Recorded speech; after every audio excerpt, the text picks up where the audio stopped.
Avant de commencer l'histoire, veuillez nous faire savoir d'où vous regardez en laissant un commentaire ci-dessous. Si vous appréciez cette vidéo, n'oubliez pas d'aimer et de vous abonner. Passez une merveilleuse journée. Profitez bien de l'histoire, tout le monde. Chapitre 1, le souhait impossible, maman, je sens mon cœur se briser. Les mots tombèrent des lèvres de Lila, 6 ans, comme des gouttes de tristesse liquide, chaque syllabe coupant la poitrine de Nora, plus profondément qu'aucune lame de chirurgien n'aurait pu le faire. Dans la blancheur stérile de l'unité de soins intensifs pédiatriques, entourée de machines qui bipaient et bourdonnaient avec une précision mécanique, une petite fille était en train de mourir. Et elle comprenait exactement ce que cela signifiait.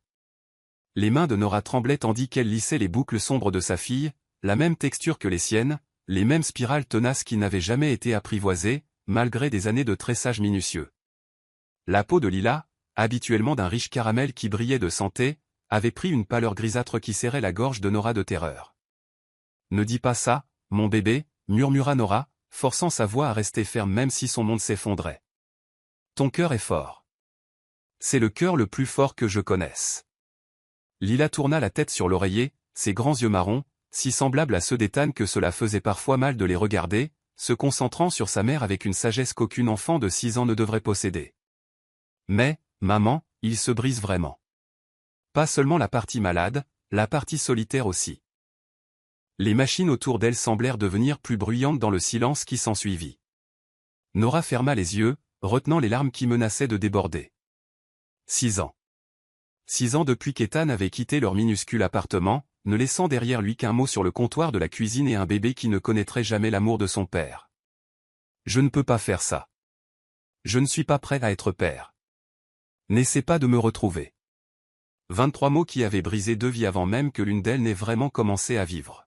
« Maman, » continua Lila, sa petite voix coupant le souvenir.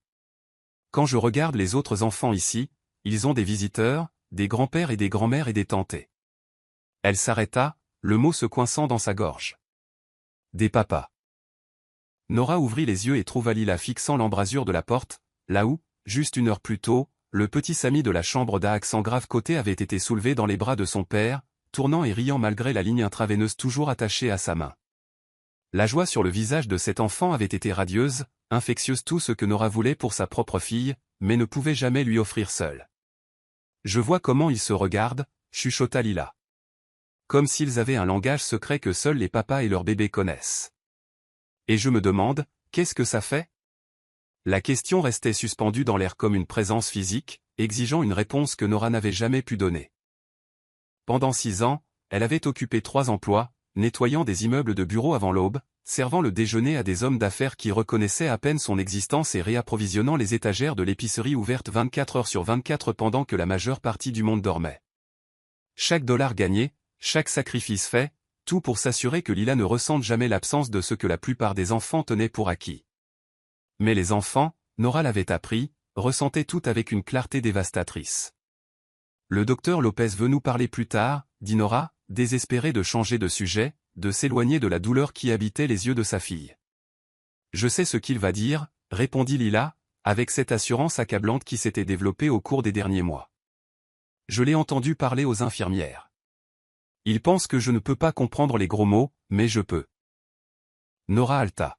« Que as-tu entendu, ma puce ? » Que mon cœur est trop fatigué pour continuer à fonctionner beaucoup plus longtemps. Que la médecine n'aide plus. Que peut-être. La voix de Lila devint plus petite. Peut-être qu'il est temps de dire au revoir. Les mots frappèrent Nora comme un train de marchandises. Elle savait que ce moment arrivait, le docteur Lopez la préparait depuis des semaines, mais l'entendre de la bouche de sa fille le rendait incroyablement réel. « Lila, mon bébé, c'est bon, » murmura Nora. « Je n'ai pas peur de mourir, maman, mais j'ai peur de ne jamais savoir. De ne jamais savoir ce que ça fait d'être aimé par un papa juste une fois avant de partir. Je veux savoir ce que ça fait. » Les larmes que Nora retenait débordèrent finalement, chaudes et incessantes sur ses joues.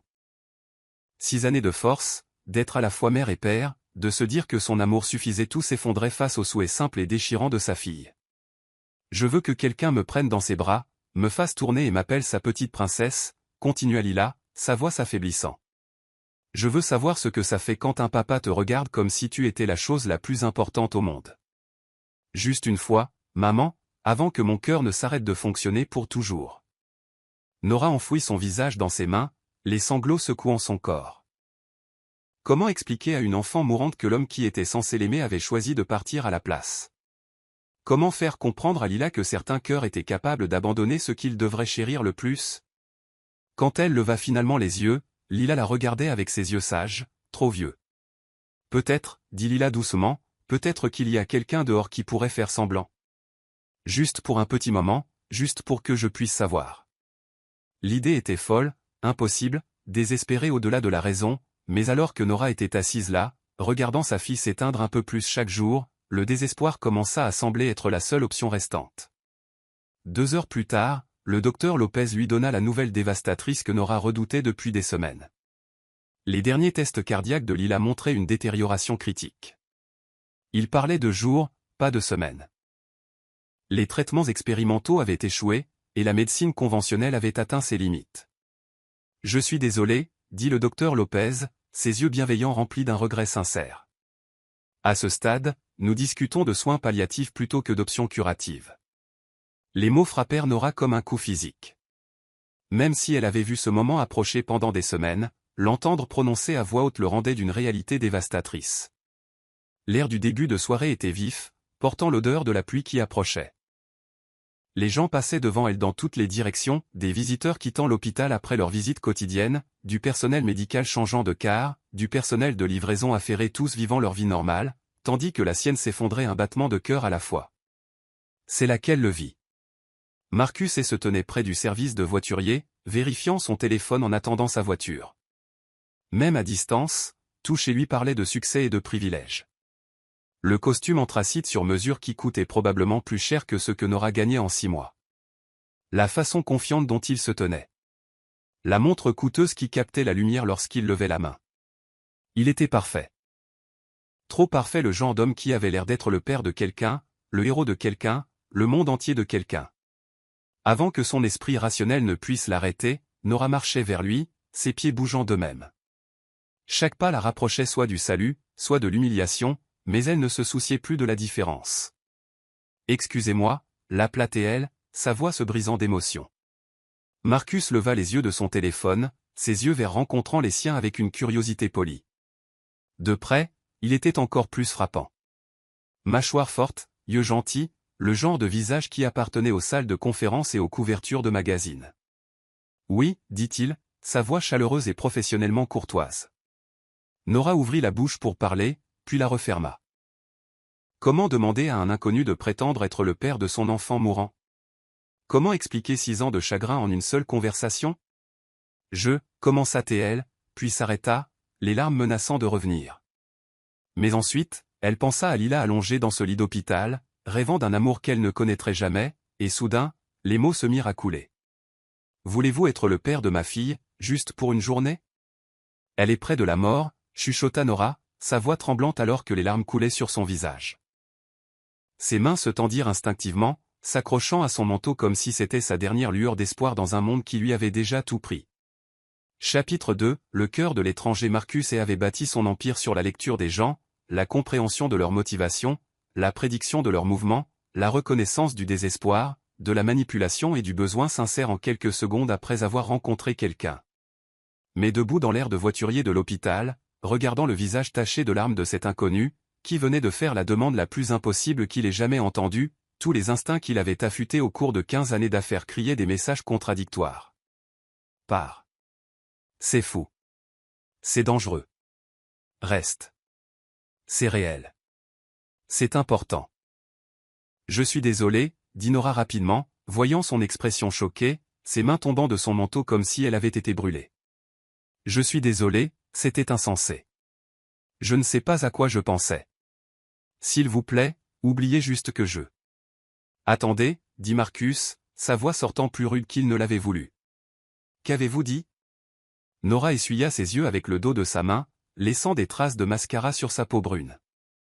Même échevelée et en larmes, elle était époustouflante, le genre de beauté naturelle qui n'avait pas besoin d'artifice, qui venait de la force et de la grâce. Ma fille, murmura-t-elle, sa voix se brisant, elle a 6 ans, et elle est en train de mourir, et elle n'a jamais. Elle n'a jamais eu de père. Son père biologique est parti quand elle avait 2 jours. 2 jours. Et maintenant, elle est là-dedans, me demandant ce que ça fait d'être aimé par un papa, et je ne sais pas quoi lui répondre parce que je ne peux pas lui donner ça. Marcus sentit quelque chose bouger dans sa poitrine, une fissure dans les murs soigneusement construits qu'il avait érigés autour de son cœur. Il avait été élevé par des parents qui considéraient les enfants comme des accessoires au succès plutôt que comme des êtres humains à chérir. L'idée d'un père abandonnant sa fille de 2 jours était si étrangère, si incompréhensible, que cela le mettait physiquement en colère. Il ne lui reste pas beaucoup de temps, continua Nora, les mots se bousculant maintenant comme si un barrage avait cédé. Des jours, peut-être une semaine, et tout ce qu'elle veut, c'est savoir ce que ça fait d'avoir quelqu'un qui l'appelle sa petite fille, de se sentir protégée et chérie par un homme qui a choisi de l'aimer juste une fois avant qu'elle ne. Elle ne put finir la phrase, mais elle n'en avait pas besoin. Marcus étudia son visage, cherchant des signes de tromperie, de manipulation, les 1000 petits indices qui accompagnaient généralement les arnaques élaborées. Il avait été approché par des croqueuses de diamants et des escrocs plus de fois qu'il ne pouvait en compter, chacun avec sa propre histoire tragique conçue pour le séparer de sa richesse. Il avait appris à repérer les indices, les larmes calculées, le désespoir répété, les évaluations subtiles de sa valeur. Mais cette femme n'était pas en train de cataloguer sa montre coûteuse ou de calculer mentalement sa valeur nette. Elle se noyait, et son désespoir était si brut, si sincère, qu'il dépassait toutes les défenses qu'il avait construites et s'accrochait à quelque chose dans sa poitrine qu'il croyait mort. « Quel est votre nom » demanda-t-il doucement. « Nora. »« Et ma fille est Lila » dit-elle. Le nom était comme une prière, comme si c'était le mot le plus précieux de toutes les langues. « Marcus est » répondit-il automatiquement, puis il le regretta immédiatement. Maintenant, elle saurait exactement qui il était, pourrait rechercher sa richesse, mais l'expression de Nora ne changea pas. Elle ne faisait pas le lien entre le nom et les gros titres, ne calculait pas les opportunités, elle n'était qu'une mère, désespérée et brisée, demandant à un inconnu de donner à sa fille un moment parfait avant que le monde ne la lui enlève pour toujours. « Je sais que c'est fou » dit Nora, interprétant mal son silence comme un rejet. « Je sais que vous pensez probablement que je suis une sorte de folle ou de criminel ou... » « Combien de temps » l'interrompit Marcus. « Combien de temps auriez-vous besoin que je fasse semblant ?»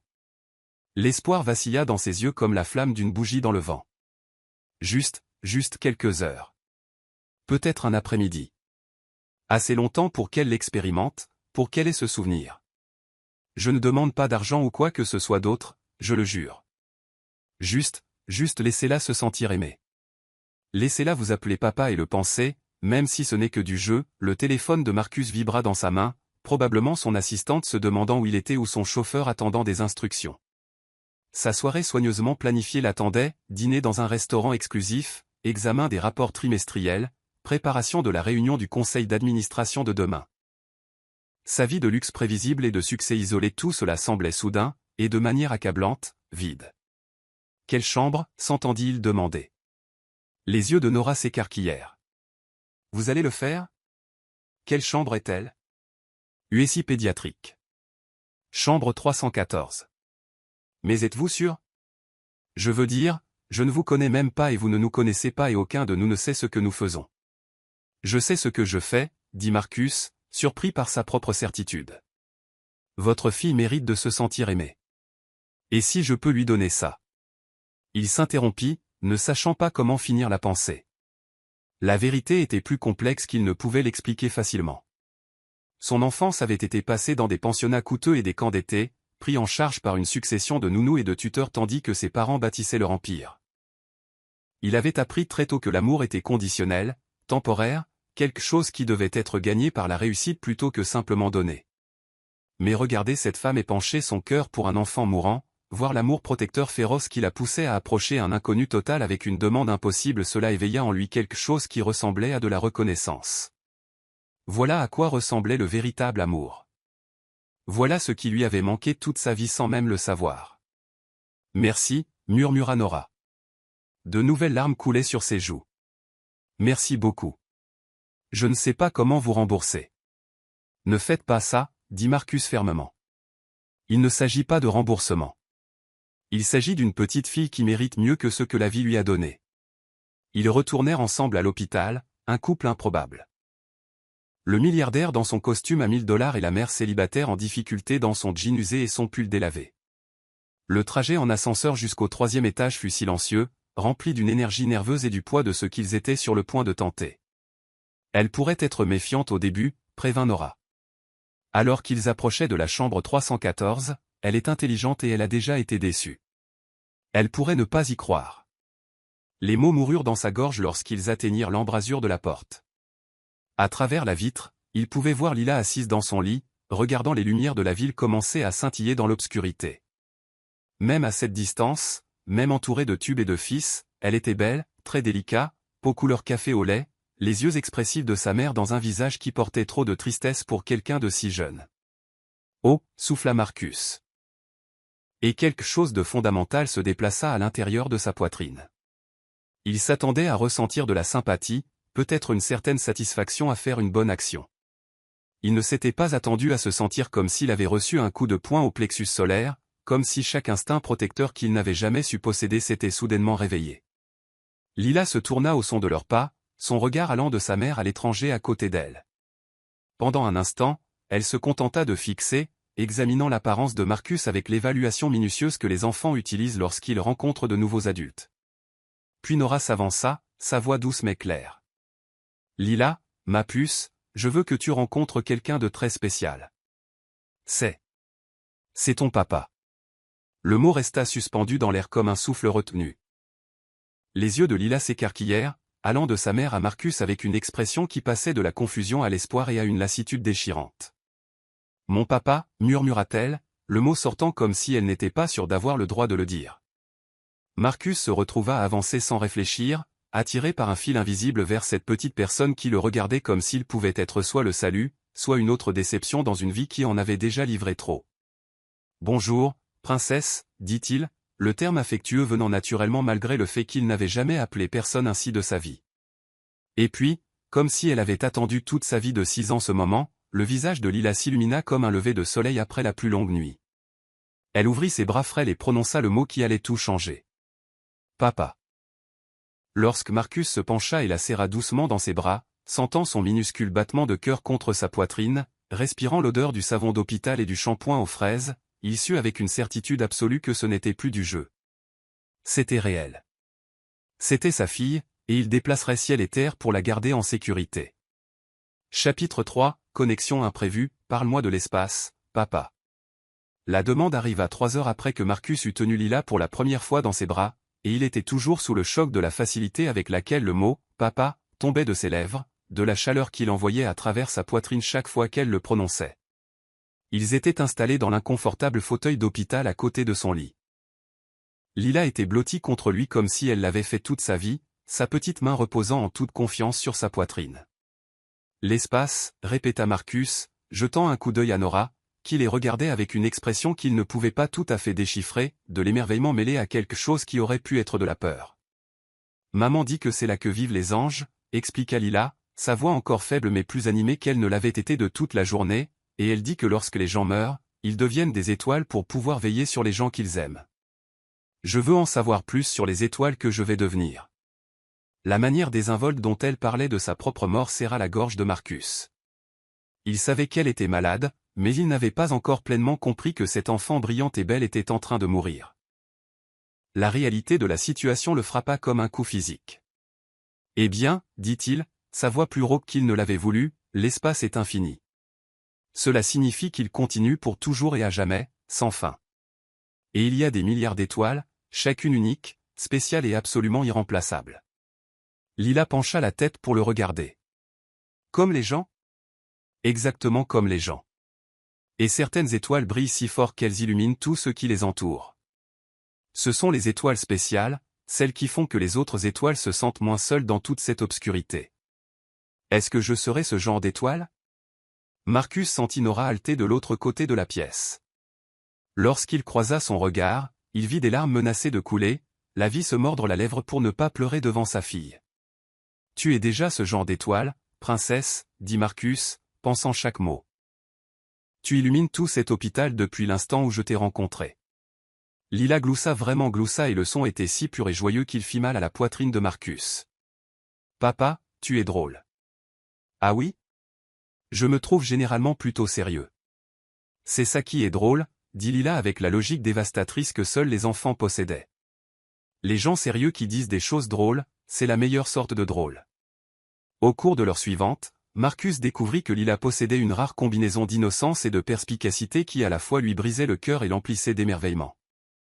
Elle s'enquit de son travail avec une curiosité sincère, écoutant pendant qu'il expliquait qu'il créait des entreprises pour aider les gens, puis le surprit en suggérant des solutions à des problèmes avec lesquels ses consultants coûteux se débattaient depuis des mois.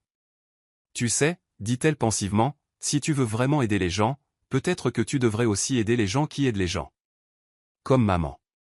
Elle travaille très dur pour aider les autres, mais personne ne prend soin d'elle. » L'observation frappa Marcus en plein cœur. Il jeta un coup d'œil à Nora, qui faisait semblant d'organiser les affaires de Lila tout en écoutant visiblement chaque mot de leur conversation. Ses vêtements étaient propres mais usés, ses chaussures pratiques mais éraflées, son apparence entière parlant de quelqu'un qui priorisait les besoins de son enfant avant les siens sans poser de questions. « Quel genre de travail fait maman » demanda Marcus à Lila, même s'il s'adressait en réalité à Nora. « Elle nettoie de grands immeubles quand il fait encore noir dehors », expliqua Lila avec une fierté évidente. Ensuite, elle sert le déjeuner aux gens pressés.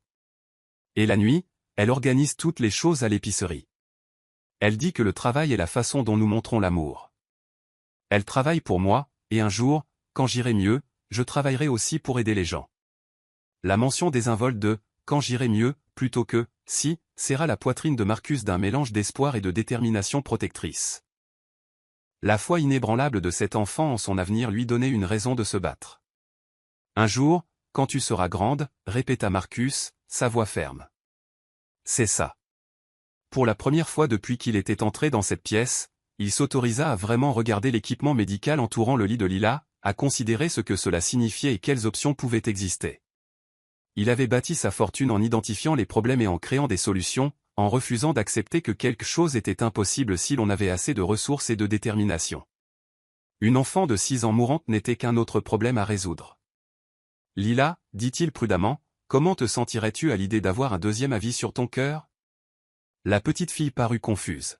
« Qu'est-ce qu'un deuxième avis ? » C'est quand nous demandons à un autre médecin de t'examiner, juste pour s'assurer que le premier médecin n'a rien manqué. « Mais le docteur Lopez est vraiment intelligent, protesta Lila loyalement. Il sait tout sur les cœurs. J'en suis sûr, mais parfois même les gens très intelligents ont avantage à travailler avec d'autres personnes très intelligentes. De l'autre côté de la pièce, Nora parla pour la première fois depuis 1 heure. « Monsieur est, c'est très gentil, mais nous ne pouvons pas nous permettre. » « Je ne vous demande pas de pouvoir vous permettre quoi que ce soit, » interrompit Marcus gentiment mais fermement. « Je vous demande si vous me laisseriez passer quelques appels. » Nora s'approcha du lit, son expression méfiante. « Pourquoi feriez-vous cela ? Vous ne nous connaissez même pas » C'était une question légitime, et Marcus n'était pas sûr de pouvoir y répondre honnêtement.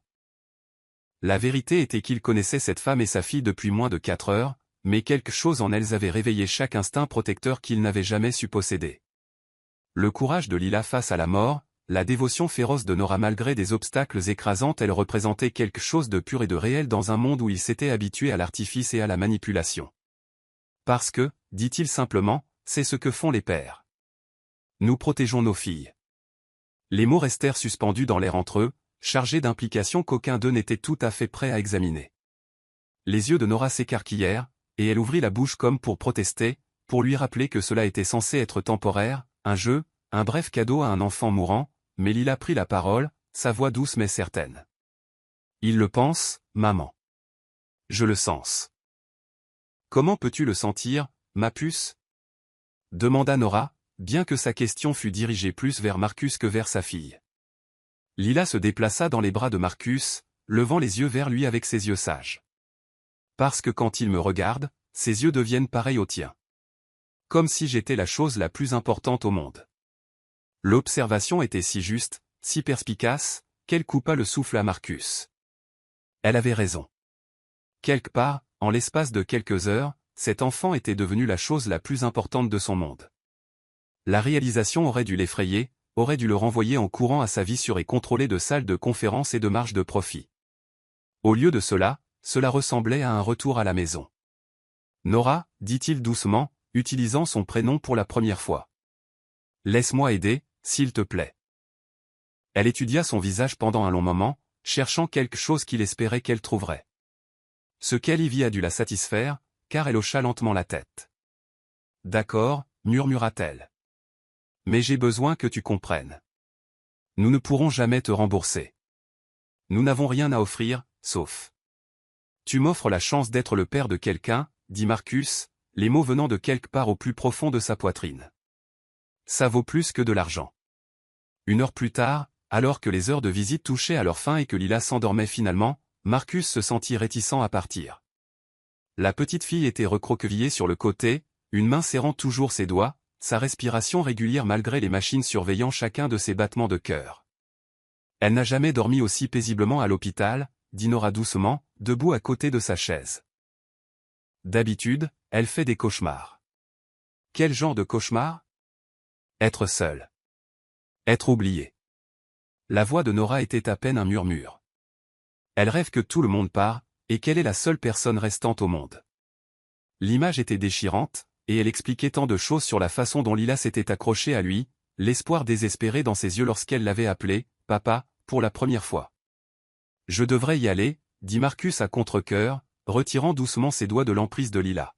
« Mais je reviendrai demain. »« Tu n'es pas obligé. »« Si, » dit-il fermement, se levant pour lui faire face. « Je suis obligé. » Il se tenait proche maintenant, assez proche pour qu'il puisse voir l'épuisement dans ses yeux, la façon dont elle se tenait comme quelqu'un prêt à encaisser le prochain coup, assez proche pour remarquer que malgré tout ce qu'elle avait traversé, malgré le stress, la peur et les nuits blanches, elle était absolument magnifique. « Merci, » dit-elle simplement. « Ne me remercie pas encore, » répondit Marcus. « Attends de voir ce que je peux faire. » Alors qu'il marchait vers l'ascenseur, il dressait déjà des listes mentales d'appels à passer, de spécialistes à contacter, de faveurs à réclamer. Quelque part dans le vaste réseau de ses contacts professionnels et de ses relations médicales, il devait y avoir quelqu'un qui pouvait aider Lila. Quelqu'un qui pouvait lui donner plus que des jours ou des semaines. Quelqu'un qui pouvait lui donner une vie entière. Parce que c'est ce que font les pères. Ils déplacent ciel et terre pour leurs filles.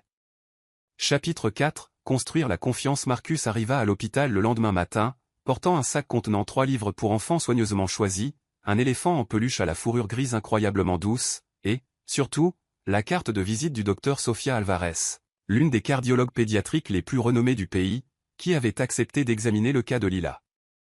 Il avait passé la nuit à téléphoner, à mobiliser des relations bâties sur 15 ans et à réclamer des faveurs qu'il gardait pour les urgences. Si cela ne se qualifiait pas comme une urgence, rien ne le ferait jamais. Ce à quoi il ne s'attendait pas, c'était de trouver Nora endormie dans le fauteuil à côté du lit de Lila, sa tête inclinée selon un angle qui lui ferait mal au cou pendant des jours, ses mains toujours posées de manière protectrice sur le bras de sa fille. La lumière du matin filtrant par la fenêtre capturait l'épuisement gravé sur ses traits, la façon dont, même dans le sommeil, elle ressemblait à quelqu'un se préparant à une mauvaise nouvelle. « Elle n'est jamais partie », dit une voix douce derrière lui. Marcus se retourna pour trouver une infirmière Clara, selon son badge le regardant avec des yeux curieux. « Elle est restée ici toute la nuit », répondit Clara doucement. « Elle est là toutes les nuits depuis 2 semaines. Nous lui avons offert la chambre de sommeil familiale, mais elle ne quitte pas le côté de Lila. Elle dit qu'elle a peur, si elle dort ailleurs, de manquer quelque chose d'important. » Comme les derniers mots de sa fille, pensa Marcus. Comme les derniers instants de la chose la plus précieuse de son monde. Sa poitrine se serra. « Bonjour papa. » La voix joyeuse de Lila fit que les 2 adultes se tournèrent vers le lit. La petite fille était assise, l'air plus alerte que la veille, ses yeux brillants du genre d'excitation que seuls les enfants peuvent rassembler face à des circonstances impossibles. « Bonjour princesse, » dit Marcus, s'approchant de son chevet. « Comment te sens-tu ? » « Mieux. Maman dit que c'est parce que j'ai enfin un papa pour éloigner les cauchemars. » La manière factuelle dont Lila livra cette observation serra la gorge de Marcus d'émotion. Le son de leur voix réveilla Nora, qui sursauta avec la vigilance réflexe de quelqu'un habitué à la crise. Ses yeux étaient vifs et se portèrent immédiatement sur Lila, cherchant des signes de détresse, avant de se poser sur Marcus avec surprise. « Vous êtes revenu » dit-elle, et l'émerveillement dans sa voix suggérait qu'elle n'avait pas vraiment cru qu'il le ferait. « Je vous avais dit que je le ferais. » Marcus posa le sac et en sortit l'éléphant en peluche. « C'est pour toi, Lila. J'ai pensé que tu aimerais avoir un ami pour te tenir compagnie. » Les yeux de Lila s'écarquillèrent alors qu'elle acceptait l'éléphant, le serrant contre sa poitrine avec l'affection féroce que les enfants réservent à leurs possessions les plus précieuses. Il est parfait. Comment il s'appelle? C'est à toi de choisir. Il est à toi, maintenant. Oliver, dit Lila immédiatement. Il s'appelle Oliver et il va m'aider à être courageuse. Marcus sentit quelque chose bouger dans sa poitrine au choix du nom si mature, si réfléchi pour une enfant de 6 ans. Oliver est un nom merveilleux. Écoutez, commença Nora, la lassitude se glissant dans sa voix, vous n'avez vraiment pas besoin d'apporter des cadeaux. Ce n'est pas, c'est tout ce que je choisis que ce soit, l'interrompit Marcus doucement mais fermement. Et je choisis que ce soit le fait d'être son père de toutes les manières qui compte. Le mot atterrit entre eux comme une déclaration de guerre contre tout ce qui avait essayé de blesser cette famille. Les yeux de Nora s'écarquillèrent, cherchant sur son visage des signes de tromperie ou de sentiments temporaires, mais ne trouvant qu'une résolution constante. Mais Lila parla la première. On peut lire ensemble, papa? J'adore les histoires. Quel genre d'histoires aimes-tu? Demanda Marcus, s'installant sur la chaise à côté de son lit. Les histoires d'aventure et les contes de fées, répondit Lila, mais pas les effrayantes où les gens meurent à la fin. Sa voix portait le poids de quelqu'un qui avait eu assez de peur dans la vie réelle pour durer plusieurs vies. Marcus sortit le premier livre, un recueil de contes de fées modernes avec des fins heureuses, et commença à lire. Sa voix, entraînée par des années de présentation en salle de conférence, était parfaite pour raconter des histoires, et bientôt Lila fut complètement absorbée par les aventures de braves princesses et de dragons au grand cœur. Nora regardait depuis sa chaise, son expression alternant entre gratitude et inquiétude. Chaque gentillesse que Marcus témoignait à sa fille, chaque touche douce et chaque réponse patiente rendait cette situation plus compliquée. Ce n'était pas censé être réel. Ce n'était pas censé durer. Mais en les regardant ensemble, en voyant la façon dont Lila s'épanouissait sous son attention, et la façon dont Marcus semblait se transformer en quelqu'un de plus doux, de plus humain lorsqu'il regardait sa fille, Nora sentit ses murs soigneusement construits commencer à se fissurer. Nora, dit Marcus pendant une pause entre les histoires, quand êtes-vous rentrée pour la dernière fois, avez pris un vrai repas, avez dormi dans un vrai lit? Je vais bien, dit-elle automatiquement, la réponse de quelqu'un qui se débrouillait seul depuis si longtemps qu'accepter de l'aide semblait étranger et dangereux. Vous êtes épuisée, répondit Marcus factuellement. Et Lila a besoin que vous preniez soin de vous pour pouvoir prendre soin d'elle. Maman, dit soudain Lila, tu devrais écouter papa. Il est très intelligent pour prendre soin des gens. Comment le sais-tu, ma puce? Demanda Nora à sa fille. Parce qu'il a pris soin de moi hier quand j'avais peur des aiguilles et il a pris soin de toi en rendant tes yeux tristes à nouveau heureux.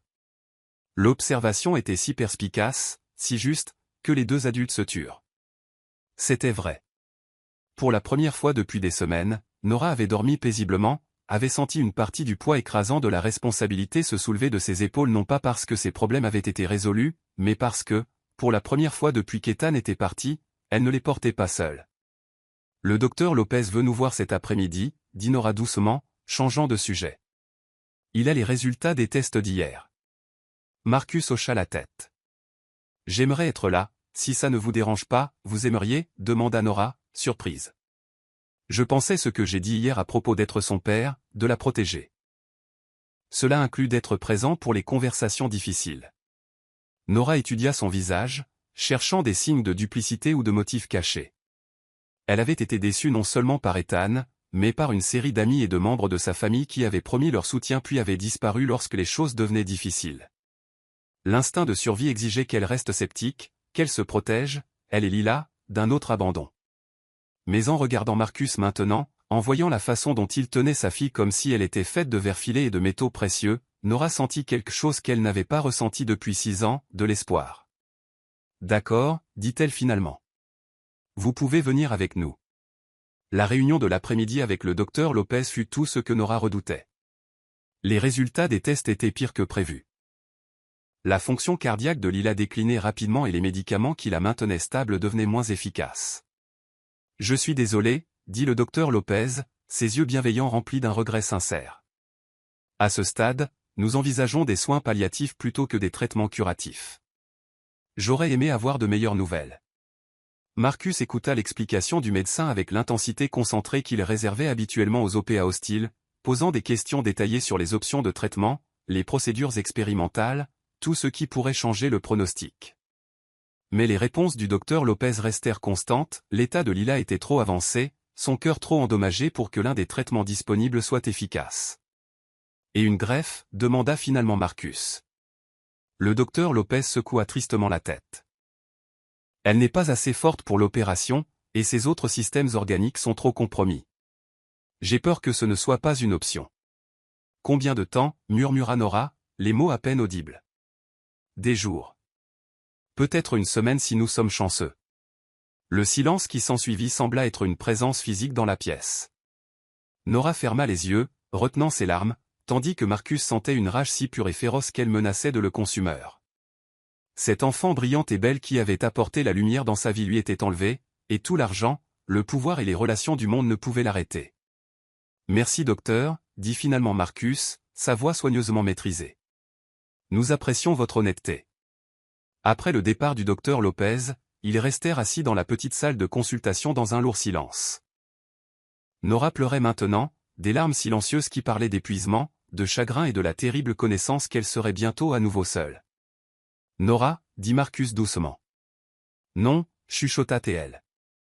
S'il vous plaît, ne dis pas que tout va s'arranger ou que tout arrive pour une raison ou n'importe laquelle des autres choses que les gens disent quand ils ne savent pas quoi faire d'autre. Je n'allais dire aucune de ces choses, répondit Marcus. J'allais dire que vous n'êtes pas seul dans cette épreuve. Quoi qu'il arrive, peu importe le temps qu'il nous reste, vous ne traverserez plus cela seul. Nora leva les yeux vers lui à travers ses larmes. Pourquoi? Pourquoi faites-vous cela? Vous ne nous devez rien. Parce que, dit Marcus, tendant la main pour prendre la sienne, en 2 jours, Lila et vous m'avez donné quelque chose que je ne savais même pas qu'il me manquait. Vous m'avez fait sentir que j'étais important pour des raisons qui n'ont rien à voir avec l'argent, le succès ou le pouvoir. Vous m'avez fait sentir comme un père.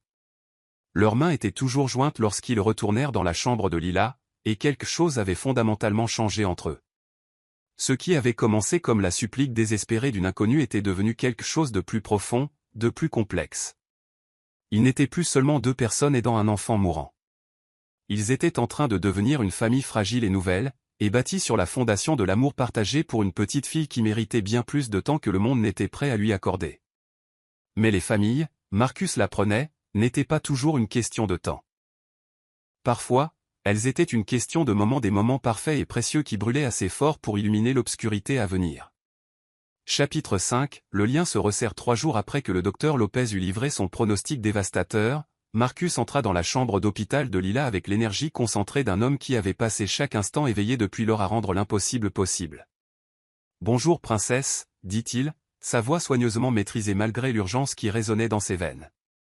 Derrière son calme extérieur, il avait travaillé frénétiquement, jets privés affrétés, consultations médicales arrangées, spécialistes contactés à travers 3 fuseaux horaires. Lila leva les yeux du livre de coloriage sur lequel elle travaillait avec Nora, son visage s'éclaircissant de la manière qui était devenue aussi essentielle à la respiration de Marcus. « Papa, regarde ce que maman et moi avons fait. » Elle leva un dessin de 3 bonhommes allumettes se tenant la main, un homme grand en costume, une femme aux cheveux bouclés et une petite fille avec une couronne au-dessus d'eux.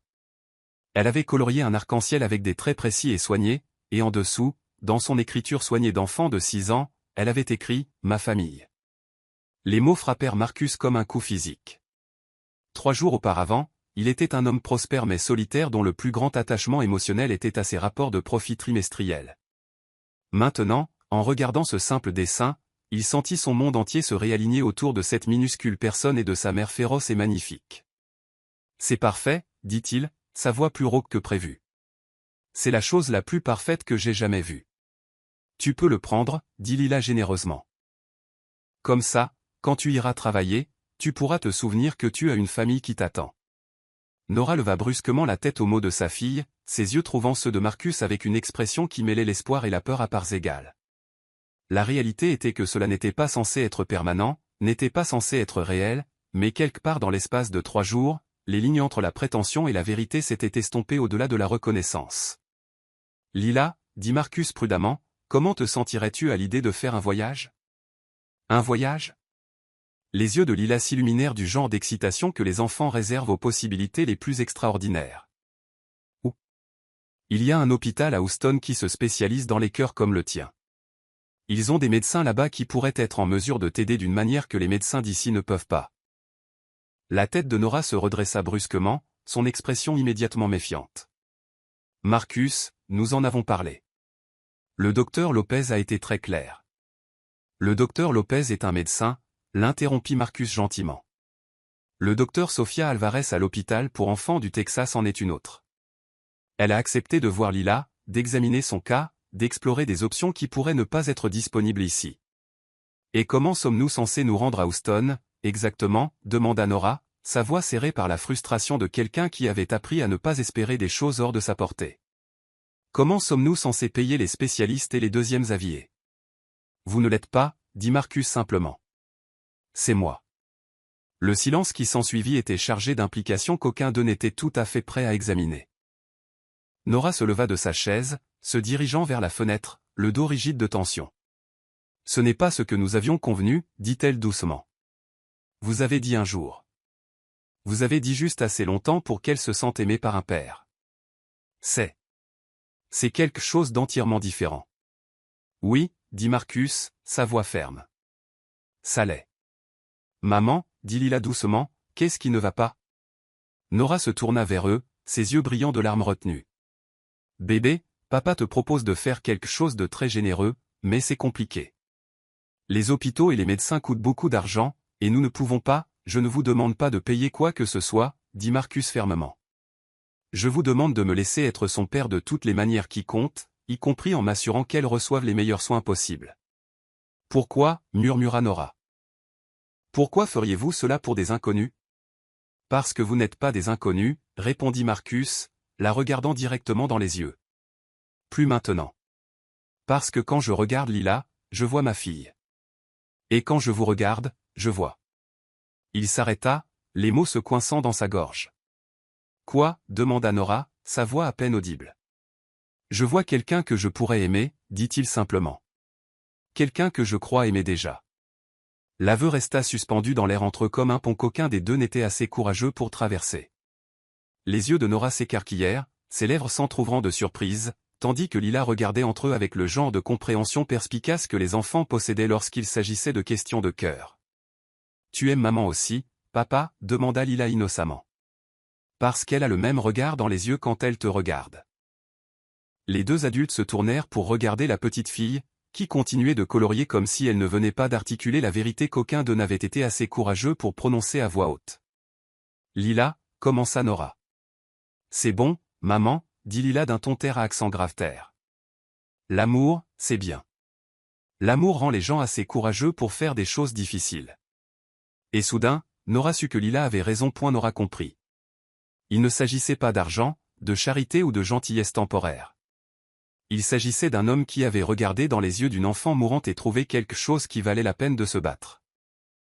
Il s'agissait d'un amour qui, en l'espace de quelques jours, était passé de rien à quelque chose d'essentiel, de permanent, de réel. Le voyage à Houston, dit-elle finalement, qu'est-ce que cela impliquerait? Un jet privé pour vous y emmener rapidement et confortablement, répondit Marcus, sa voix prudemment neutre, comme s'il discutait de la météo plutôt que d'offrir de dépenser ce que la plupart des gens considéreraient comme une fortune. Une consultation avec le docteur Alvarez et son équipe, quels que soient les tests ou les procédures qu'il recommande. Et s'il existe une option de traitement disponible, la poursuivre, quel qu'en soit le coût. Et s'il n'y en a pas, demanda doucement Nora. Alors nous la ramenons à la maison, et nous nous assurons que chaque instant qui lui reste soit rempli d'amour, de joie et de tout ce qu'une petite fille mérite. Nora ferma les yeux, menant une bataille entre l'espoir et le pragmatisme qui faisait rage dans sa poitrine depuis le moment où elle avait demandé pour la première fois à cet étranger de se faire passer pour le père de sa fille. Une partie d'elle voulait se protéger, elle et Lila, de la déception inévitable, du retour à la réalité écrasant lorsque ce conte de fées prendrait fin. Mais une autre partie d'elle, celle qui avait vu sa fille s'épanouir sous l'attention de Marcus, qui avait senti ses propres murs s'effondrer face à son soin sincère, voulait être assez courageuse pour accepter ce cadeau. « Maman, dit doucement Lila, je peux te dire un secret ?»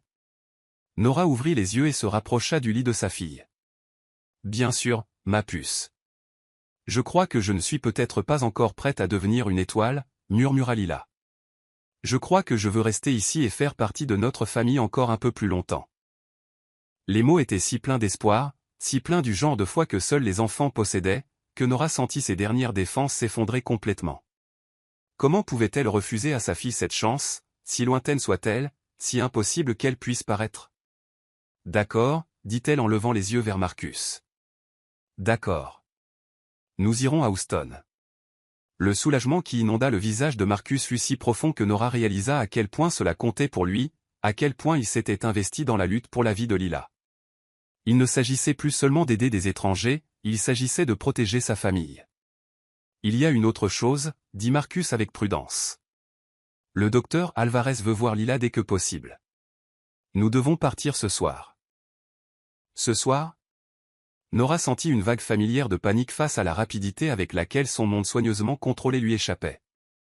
Je sais que c'est rapide, dit Marcus, mais chaque jour compte maintenant. Chaque heure pourrait faire une différence. Comme si elle était appelée par l'urgence dans sa voix, le docteur Lopez apparut dans l'embrasure de la porte, l'air sombre. Je suis désolé d'interrompre, mais les analyses de laboratoire de Lila cet après-midi montrent des changements préoccupants. Nous devons discuter de l'ajustement de ces médicaments. Marcus se leva immédiatement, se plaçant à côté de Nora alors qu'ils faisaient face au médecin ensemble.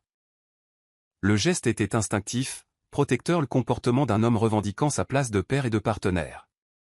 Sans détour, quelle sorte de changement, demanda Nora, la voix serrée par la peur. Sa fonction cardiaque a décliné plus rapidement que nous l'avions prévu, répondit doucement le docteur Lopez. Je crains que nous ne parlions plus d'heures que de jours. Les mots frappèrent la pièce comme une explosion, laissant derrière eux destruction et silence. Nora sentit ses genoux fléchir, sentit le monde s'incliner dangereusement sur son axe. Mais avant qu'elle ne puisse tomber, le bras de Marcus fut autour de sa taille, stable, fort et absolument inébranlable. Alors nous partons maintenant, dit-il, sa voix tranchant le chaos avec une autorité absolue. Je les emmène à Houston ce soir. Monsieur est, commença le docteur. Lopez, je comprends votre désir d'aider, mais transporter une enfant dans l'état de Lila, cela va se faire, que ce soit risqué ou non, interrompit Marcus. Parce que rester ici à attendre qu'elle meure n'est pas une option. Pas pour moi. Pas pour nous.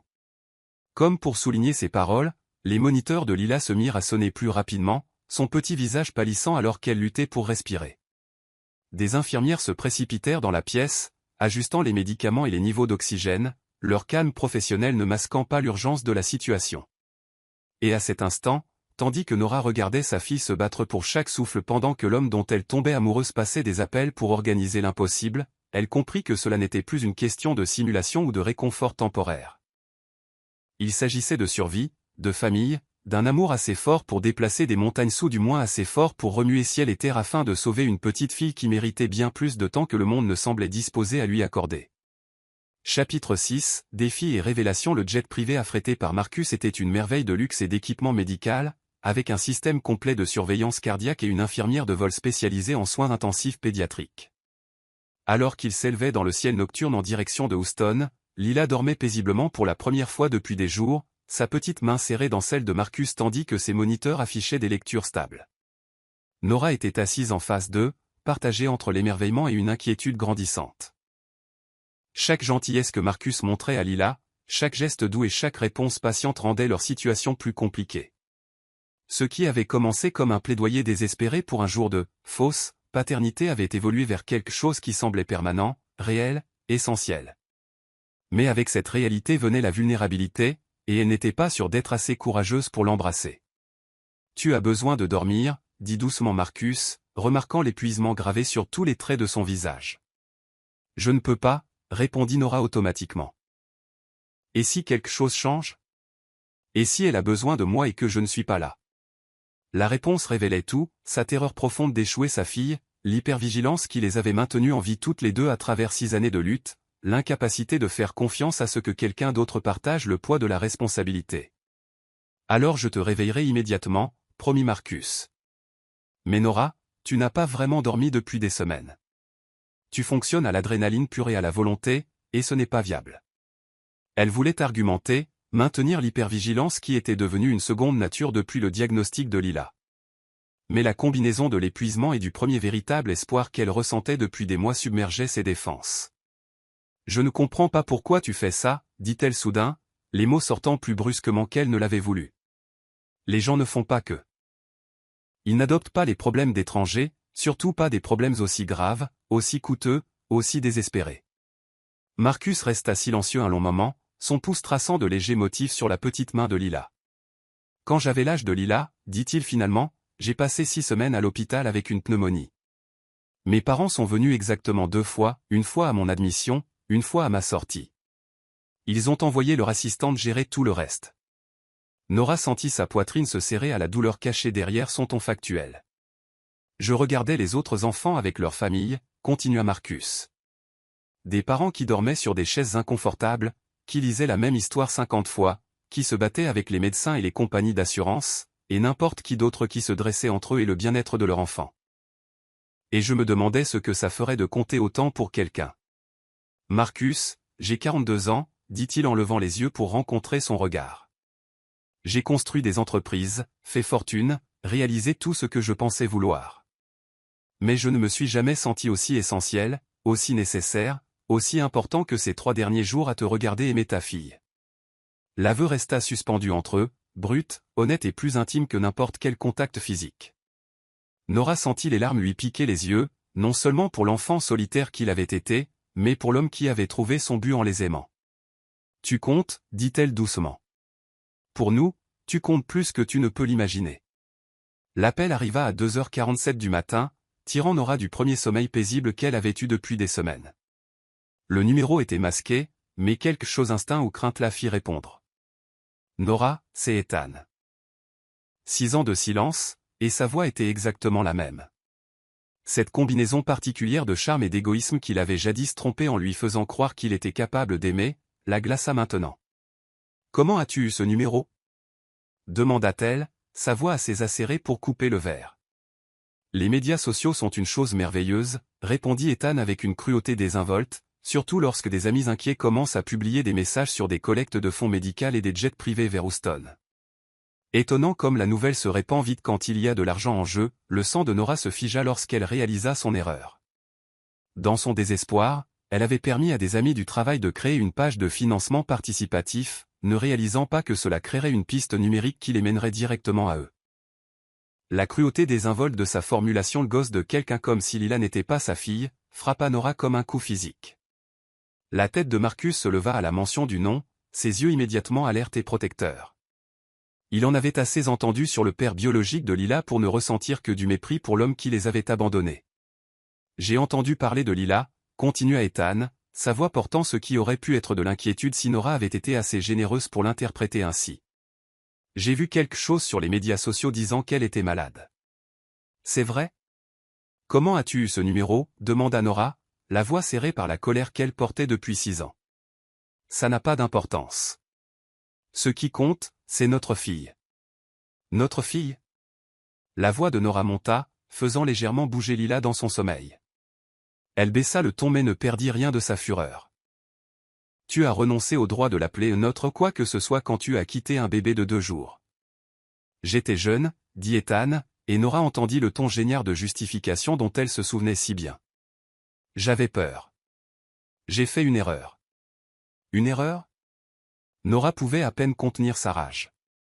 Abandonner ton enfant n'est pas une erreur, Ethan. C'est un choix délibéré et conscient de donner la priorité à ton propre confort plutôt qu'au bien-être de ta fille. Marcus tendit la main et prit sa main libre, son contact la ramenant à la terre, lui rappelant qu'elle n'était plus seule dans cette épreuve. Je veux arranger les choses, continua Ethan. Je veux faire partie de sa vie. Je veux aider. Aider ? Nora rit amèrement. Où étais-tu quand elle a fait ses premiers pas, quand elle a dit son premier mot ?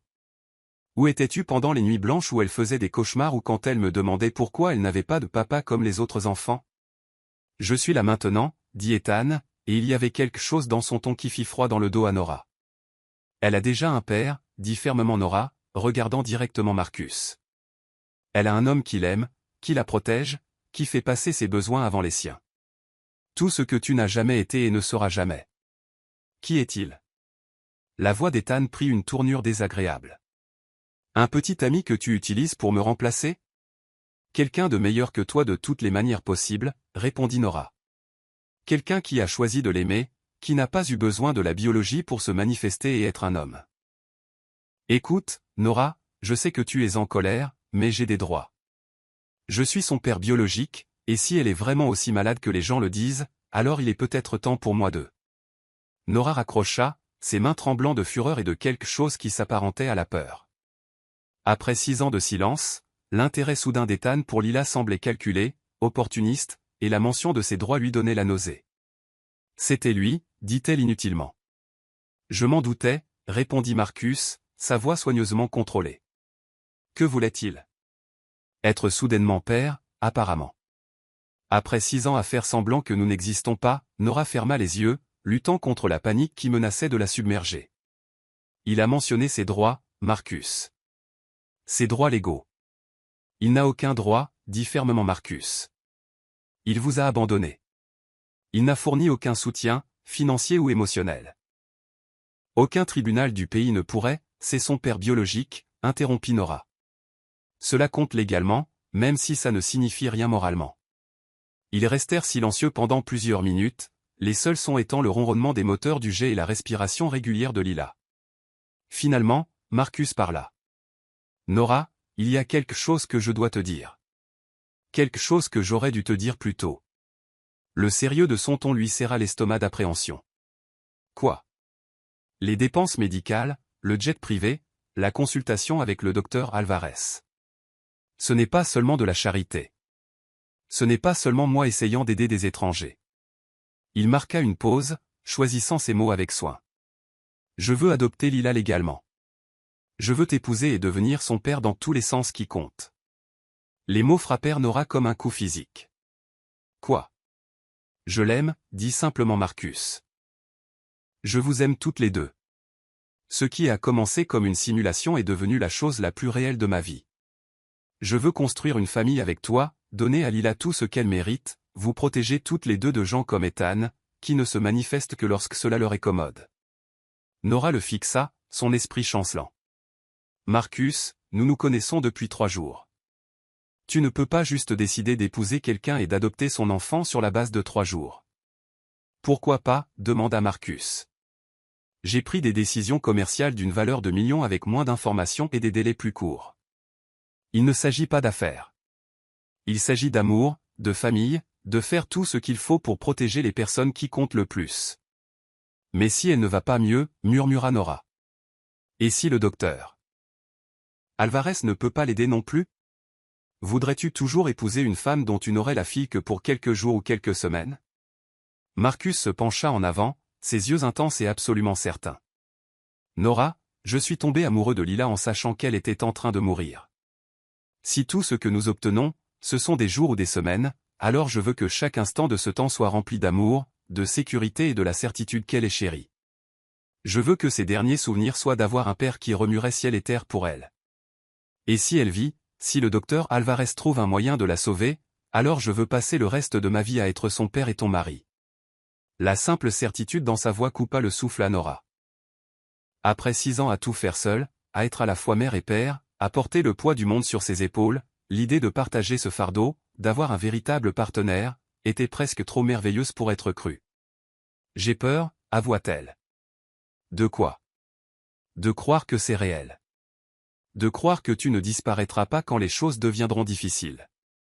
De laisser Lila s'attacher encore plus à toi si elle ne pouvait pas, je ne vais nulle part, dit fermement Marcus. Jamais. Que Lila vive ou meure, que tu m'épouses ou non, je ne me détournerai pas de cette famille. Tu es coincé avec moi.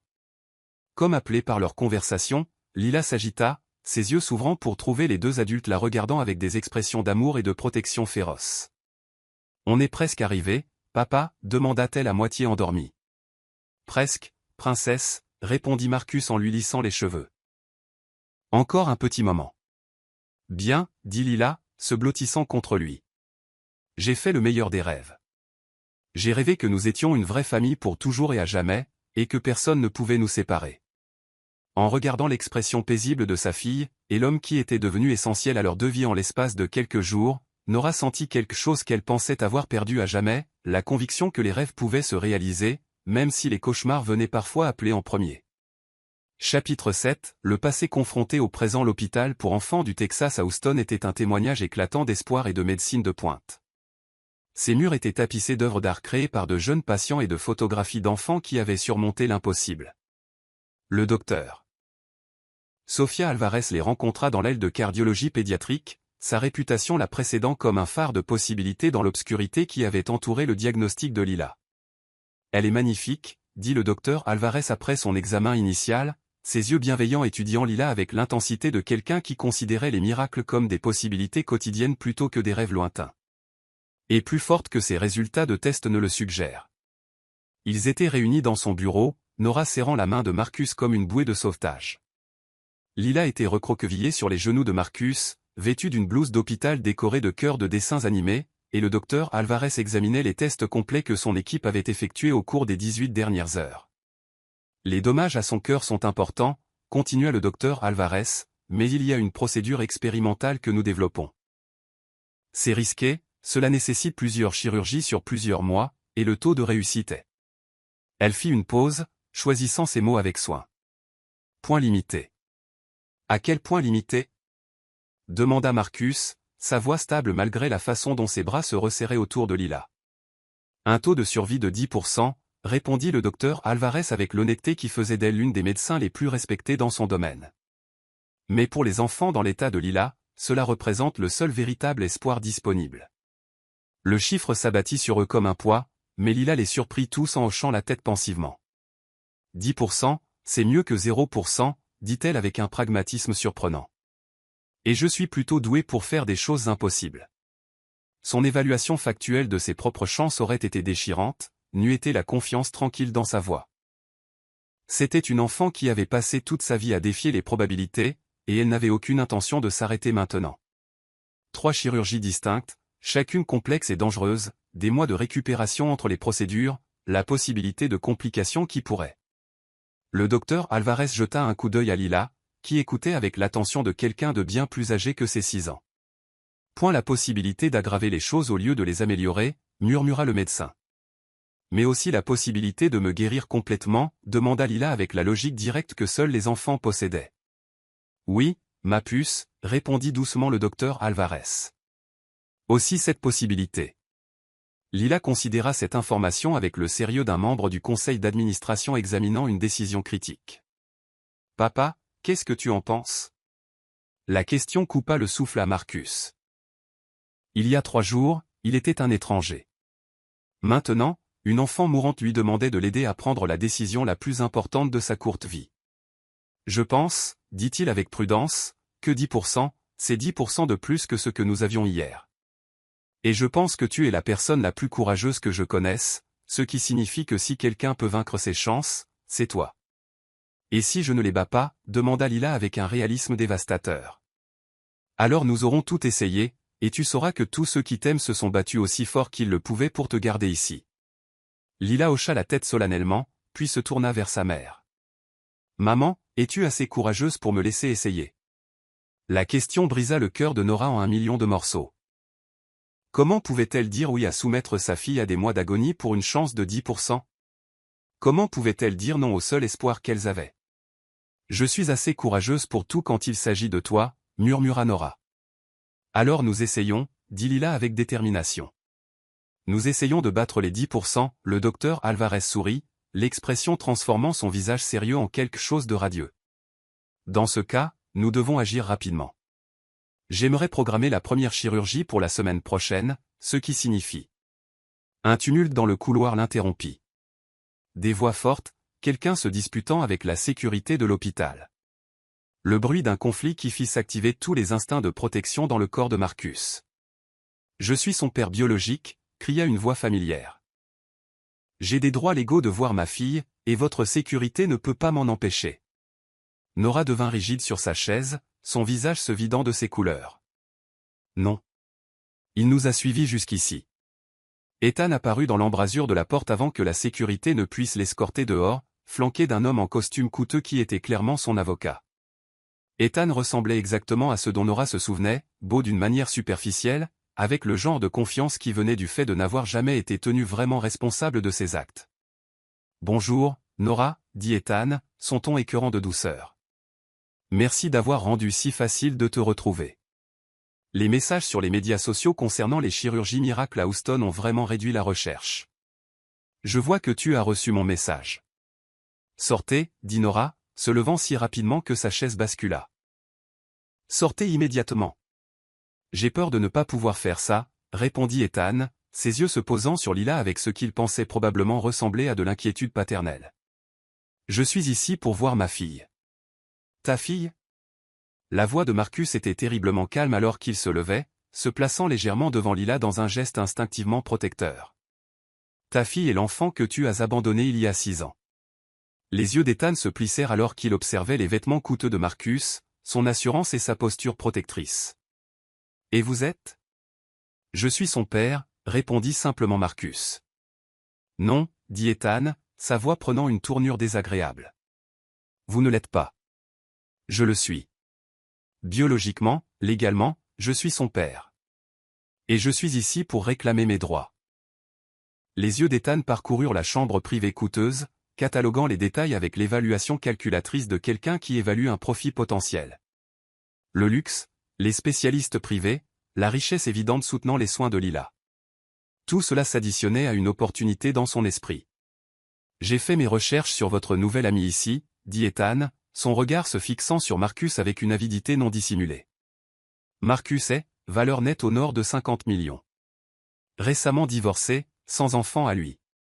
Jouer au papa pour une gamine mourante doit le faire se sentir très noble. Les mots étaient conçus pour blesser, pour suggérer que l'amour de Marcus pour Lila n'était rien de plus que le projet de charité d'un homme riche. Mais ils en révélaient plus sur le caractère d'Ethan que sur les motivations de Marcus. Le calcul mercenaire dans son ton fit se crisper les mains de Marcus en point. Vous voulez dire qu'il est temps pour vous de commencer à chercher un moyen de tirer profit de sa maladie, dit Marcus. Je ne sais pas ce que vous insinuez, dit Ethan avec une fausse innocence, mais je suis simplement un père inquiet qui veut être impliqué dans les soins de sa fille. Père inquiet? La voix de Nora tremblait de fureur. Tu as disparu pendant 6 ans. 6 ans sans un appel, sans une carte d'anniversaire, sans un seul dollar de pension alimentaire. Tu n'as pas le droit de te présenter maintenant et de jouer le rôle du père inquiet. Les gens changent, dit Ethan d'un ton sentencieux. J'ai mûri, j'ai assumé mes erreurs. Je veux faire partie de la vie de Lila. Non, la petite voix venant du lit d'hôpital coupa toutes les postures adultes comme un couteau. Tout le monde se tourna pour regarder Lila, qui était assise droite, son jeune visage empreint de détermination. Non, tu ne peux pas être mon père. L'expression d'Ethan vacilla légèrement.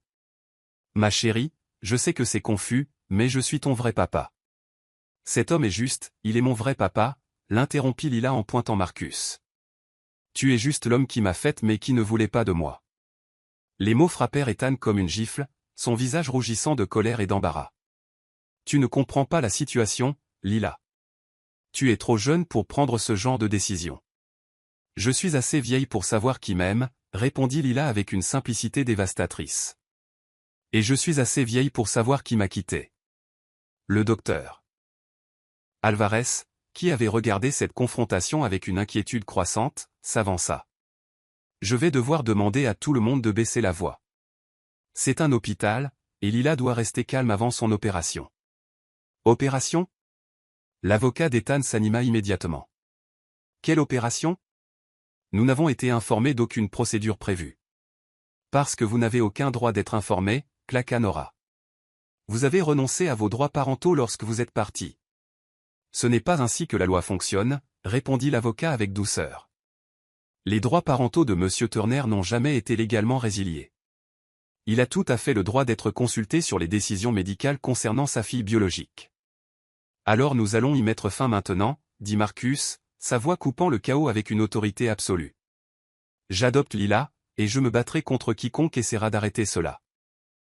Ethan rit, le son froid et calculateur. Vous ne pouvez pas adopter un enfant sans le consentement des 2 parents biologiques.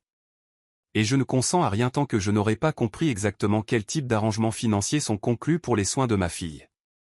La vérité était enfin révélée au grand jour. Ethan n'était pas là par amour ou par inquiétude pour Lila.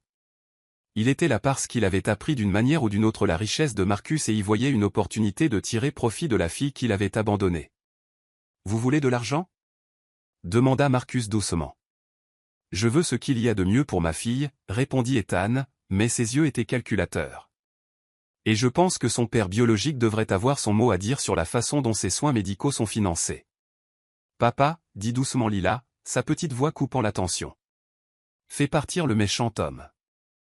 La simple demande, prononcée avec une confiance absolue dans la capacité de Marcus à la protéger, galvanisa tout le monde dans la pièce. Nora sentit son amour pour cet homme s'approfondir encore davantage en le voyant endosser pleinement le rôle de protecteur et de père. Sécurité, dit Marcus, sortant son téléphone. Et mon avocat. Maintenant. Alors qu'il passait ses appels, Ethan et son avocat échangèrent des regards qui parlaient de plans, de stratégies et de manœuvres légales conçues pour tirer le maximum de profit de la situation désespérée d'une enfant mourante. Mais ils avaient sous-estimé deux choses, l'amour féroce et protecteur d'une mère qui s'était battue seule pendant 6 ans, et les ressources illimitées d'un homme qui avait trouvé son but en protégeant cette petite famille. La guerre pour l'avenir de Lila était sur le point de commencer, mais Ethan n'avait aucune idée du genre d'adversaire qu'il avait choisi d'affronter. Marcus n'avait pas bâti un empire en acceptant la défaite, et il n'allait certainement pas commencer quand il s'agissait de protéger sa fille. Chapitre 8, l'amour en crise. Les 72 heures suivantes devinrent un flou de consultations juridiques, de préparation médicale et de guerre émotionnelle, alors qu'Ethan et son avocat lançaient une campagne agressive pour obtenir le contrôle des décisions médicales de Lila et l'accès à la fortune dépensée pour ses soins. Mais l'équipe juridique de Marcus, menée par la formidable Patricia Lee, se révéla être plus qu'à la hauteur des manœuvres opportunistes d'Ethan. Il a outrepassé ses droits, expliqua Patricia lors d'une réunion d'urgence dans une salle de conférence surplombant l'horizon de Houston. Abandonner un enfant pendant 6 ans sans aucun soutien ni contact, puis apparaître soudainement uniquement lorsque des soins médicaux coûteux sont en jeu. Aucun juge doté d'un demi-cerveau ne verra cela comme autre chose qu'une tentative transparente d'extorsion d'argent. Nora était assise à côté de Marcus, sa main entrelacée dans la sienne, puisant sa force dans sa présence stable alors qu'il naviguait dans le labyrinthe juridique qui menaçait de retarder l'opération de Lila. Mais il est son père biologique, dit-elle doucement. Cela doit compter pour quelque chose légalement. Cela compte pour très peu lorsqu'il est mis en balance avec l'abandon et ses motivations mercenaires évidentes, répondit fermement Patricia. Surtout lorsque nous avons un homme prêt à l'adopter légalement et à assumer l'entière responsabilité financière de ses soins. À travers les parois vitrées de la salle de conférence, il pouvait voir Lila dans sa chambre d'hôpital, jouant tranquillement avec Oliver l'éléphant, tandis que les infirmières surveillaient son état de plus en plus fragile. Chaque heure de retard juridique était une heure où son petit cœur s'affaiblissait, une heure les rapprochant du point où même la chirurgie expérimentale pourrait ne plus être une option. Combien de temps ? Demanda Marcus, sa voix serrée par une urgence contrôlée. Je peux faire bloquer les ordonnances de garde d'urgence d'ici 24 heures, promit Patricia. Et je peux accélérer les formalités d'adoption. Mais même avec des dépôts d'urgence, nous parlons de 48 à 72 heures au minimum. Ça, c'est si tout se passe parfaitement et qu'Ethan ne conteste pas, nous n'avons pas 72 heures, dit Marcus avec urgence. L'opération de Lila est prévue pour demain matin. Alors nous avons besoin de l'option nucléaire, répondit Patricia d'un ton sombre. Mariage d'urgence avec dépôt immédiat d'adoption par un beau-parent. C'est juridiquement à toute épreuve, mais cela signifie prendre une décision permanente dans des circonstances de crise. Marcus regarda Nora, ses yeux verts reflétant le même mélange d'amour et de détermination qu'elle sentait brûler dans sa propre poitrine. Nous sommes certains, dit-il sans hésitation. Il y a une chose de plus, continua Patricia, son expression devenant sérieuse. La manière la plus rapide de résoudre complètement ce problème est si vous êtes mariés tous les deux. L'adoption par un parent avec le consentement du conjoint a beaucoup plus de poids légal qu'un homme célibataire essayant d'adopter un enfant dont le père biologique conteste. Nora sentit les mots se bloquer dans sa gorge, non par réticence, mais par la pure impossibilité que quelque chose d'aussi merveilleux puisse se produire au milieu de leur cauchemar. Cela éliminerait complètement la position légale d'Ethan, expliqua Patricia de manière pratique. L'adoption par un beau-parent avec le consentement du conjoint, combiné à l'abandon documenté, crée une position juridique inattaquable. Plus important encore, cela vous donnerait à tous les deux une autorité immédiate pour prendre des décisions médicales. Marcus se tourna complètement vers Nora, prenant ses mains dans les siennes. Le poids de ce qu'il allait demander, de ce qu'ils étaient sur le point de faire, s'installa entre eux comme un pont enjambant un abîme impossible. Je sais que cela semble fou, dit-il, la voix rauque d'émotion. Je sais que nous ne nous connaissons que depuis une semaine, et que les gens normaux ne tombent pas amoureux pendant une crise médicale. Mais il n'y a rien de normal dans ce que nous avons vécu ensemble. Quand vous regardez quelqu'un se battre pour la vie de son enfant, quand vous les voyez faire des sacrifices impossibles avec une grâce absolue, vous voyez qui ils sont vraiment. Nora sentit les larmes couler sur son visage tandis que ces mots la submergeaient. « Laisse-moi finir », dit doucement Marcus, ses pouces essuyant ses larmes. « J'ai vu ta force, ton courage, ton cœur. J'ai vu comment tu aimes complètement, férocement, sans réserve. Je t'ai vu porter le poids du monde sur tes épaules et trouver quand même le moyen de faire sourire ta fille.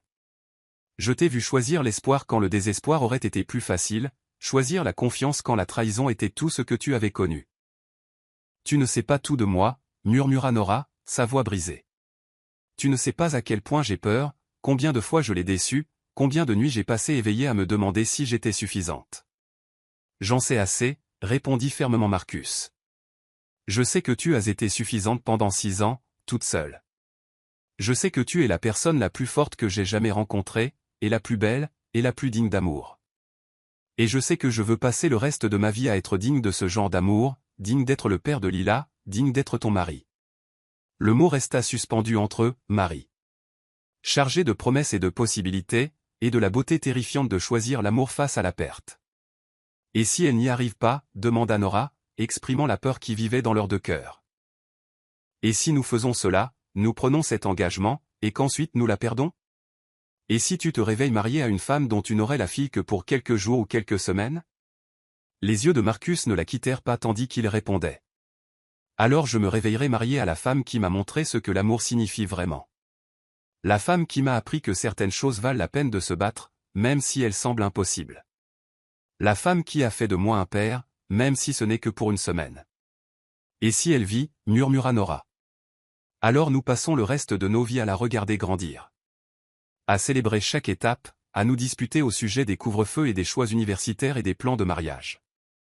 Nous serons ses parents ensemble, aussi longtemps que nous aurons la chance de la voir. Nora ferma les yeux, sentant ses dernières défenses s'effondrer.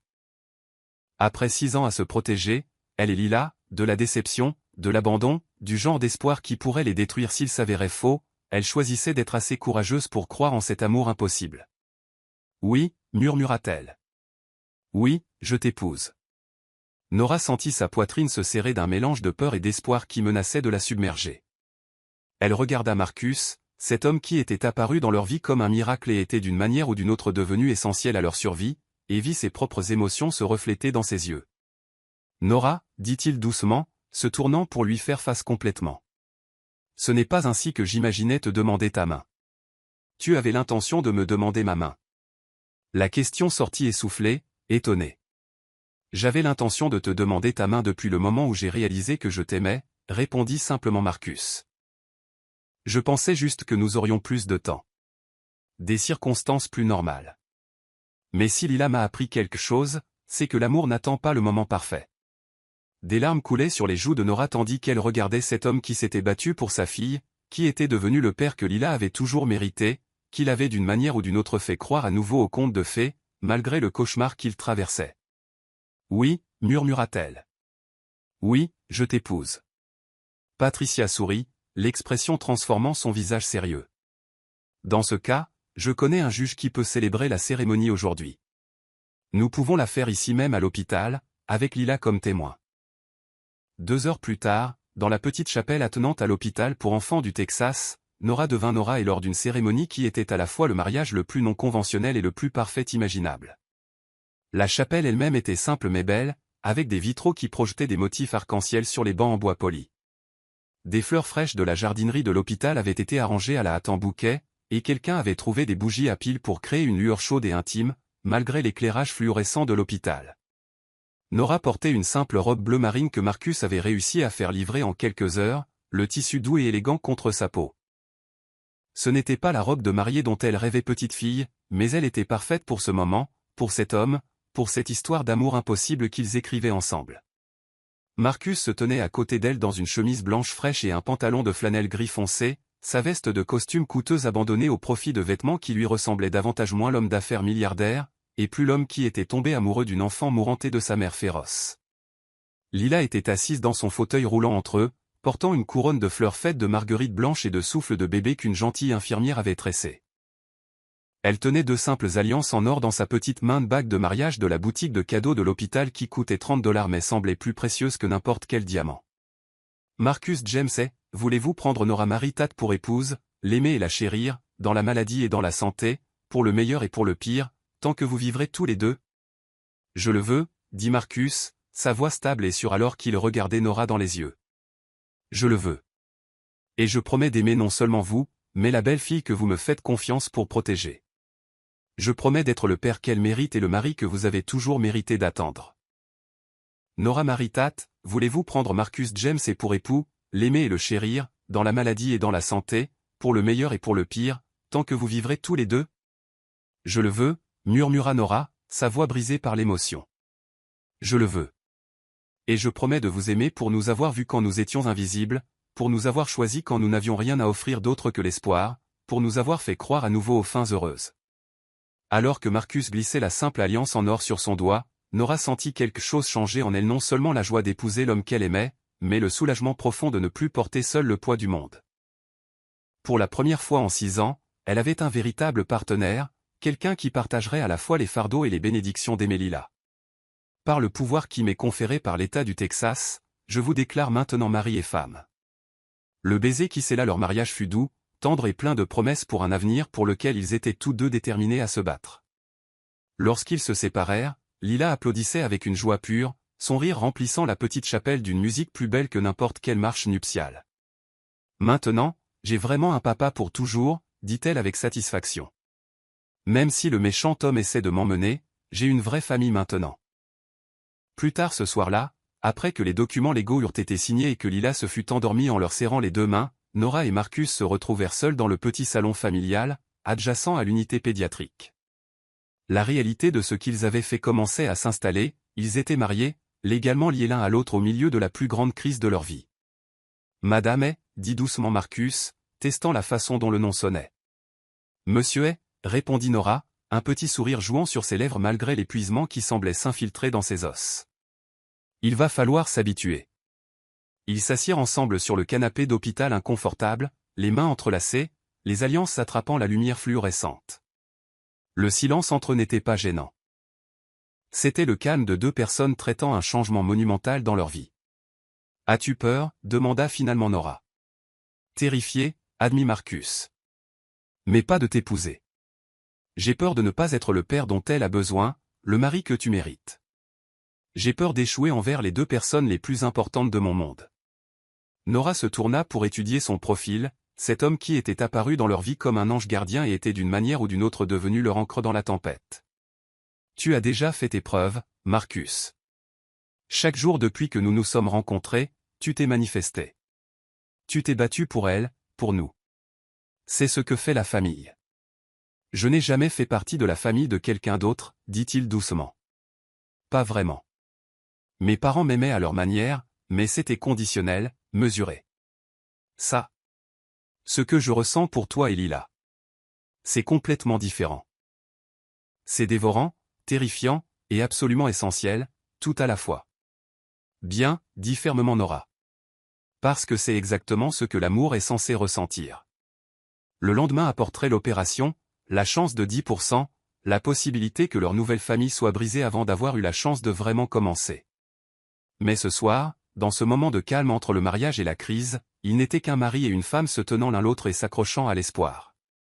Pendant ce temps, le défi juridique d'Ethan s'effondrait déjà. Quelques heures après le mariage, Patricia apprit qu'il abandonnait sa requête de garde en échange d'un règlement financier que Marcus accepta avec le mépris qu'il méritait assez d'argent pour disparaître définitivement, mais pas assez pour vivre confortablement longtemps. Il reviendra, prévint Nora alors qu'il signait les derniers documents qui mettaient fin aux droits parentaux d'Ethan pour toujours. Qu'il vienne, répondit fermement Marcus. Il découvrira que les couples mariés avec des ressources légales illimitées sont des cibles beaucoup plus difficiles que les mères célibataires désespérées. La crise juridique résolue, ils purent enfin se concentrer sur ce qui importait le plus, l'opération de Lila, prévue pour le lendemain matin. Le docteur Alvarez avait réuni son équipe, la procédure expérimentale avait été planifiée dans les moindres détails, et la chance de réussite de 10% se dressait devant eux comme une montagne qu'ils devaient gravir ensemble. cette nuit-là, alors qu'ils étaient assis dans la chambre d'hôpital de Lila en la regardant dormir, Nora se surprit à penser à tout ce qui avait changé en l'espace d'une semaine. Elle était mariée à un homme qu'elle connaissait depuis 6 jours, il était légalement le père de sa fille, et demain, il commencerait soit le long voyage vers la guérison, soit dirait adieu à la chose la plus précieuse de leur monde. « As-tu peur » demanda-t-elle doucement à Marcus. Terrifié, admit-il. « Mais pas que l'opération échoue. J'ai peur de ne pas être assez courageux pour mériter la confiance qu'elle a placée en moi. » Nora tendit la main vers la sienne, entrelaçant leurs doigts dans un geste qui était devenu aussi naturel que respirer. « Elle t'a choisi, dit-elle simplement. Avant même que nous comprenions vraiment ce qui se passait, elle t'a choisi pour être son père. Ça veut dire quelque chose. Et si je ne suis pas suffisant ? La vulnérabilité dans sa voix lui rappela que sous l'assurance et les ressources, il n'était qu'un homme qui n'avait jamais été père auparavant, essayant de protéger une enfant qui comptait tout pour lui. Tu es suffisant, dit fermement Nora. Tu es plus que suffisant. Tu es exactement ce dont elle a besoin. Ce dont nous avons tous les deux besoin. Comme appelés par leur conversation murmurée, Lila s'agita, ses yeux s'ouvrant pour trouver ses 2 parents veillant sur elle avec des expressions d'amour et de protection féroces. « Maman, papa, tu t'inquiètes pour demain » demanda-t-elle d'une voix ensommeillée. « Un peu, » admit Nora, « et toi ?» Lila considéra la question avec le sérieux qui la caractérisait. « Non, » dit-elle finalement, « je ne m'inquiète pas. »« Pourquoi, ma chérie ? » ?»« Parce que je vous ai tous les deux maintenant, et l'amour rend les gens assez forts pour faire des choses impossibles. » En regardant l'expression paisible de sa fille, et l'homme qui était devenu son mari et le père de Lila en l'espace de quelques jours, Nora sentit quelque chose dont elle avait presque oublié l'existence, la foi absolue que demain apporterait exactement ce dont ils avaient besoin. Même si ce dont ils avaient besoin était un miracle. Chapitre 9, l'heure sombre le matin de l'opération de Lila se leva gris et couvert, comme si le ciel du Texas lui-même retenait son souffle en prévision de ce que le jour apporterait. Nora se réveilla dans l'inconfortable fauteuil inclinable près du lit de Lila, sa main atteignant automatiquement sa fille avant même que ses yeux ne s'ouvrent. Ce mouvement était devenu instinctif au fil des semaines, vérifié, toujours vérifié, pour s'assurer que Lila respirait toujours, se battait toujours, était toujours là. « Bonjour madame » dit Marcus doucement depuis l'autre fauteuil, où il avait passé la nuit à veiller sur sa femme et sa fille endormies. Ce titre lui semblait encore surréaliste, merveilleux et terrifiant à la fois. « Bonjour monsieur » répondit Nora, un petit sourire jouant sur ses lèvres malgré le poids écrasant de la journée à venir. Dans tout ce chaos et cette peur, ils n'avaient pas eu le temps de réaliser l'ampleur de ce qu'ils avaient fait, non seulement le mariage, mais la transformation complète de leur vie en l'espace d'une semaine. « C'est l'heure » La voix de Lila était petite et courageuse, ses yeux s'ouvrant pour trouver ses 2 parents déjà éveillés et veillant sur elle. « Bientôt, princesse, dit Marcus, se déplaçant pour s'asseoir sur le bord de son lit. La docteure Alvarez sera là dans 1 heure pour nous parler avant que nous ne descendions.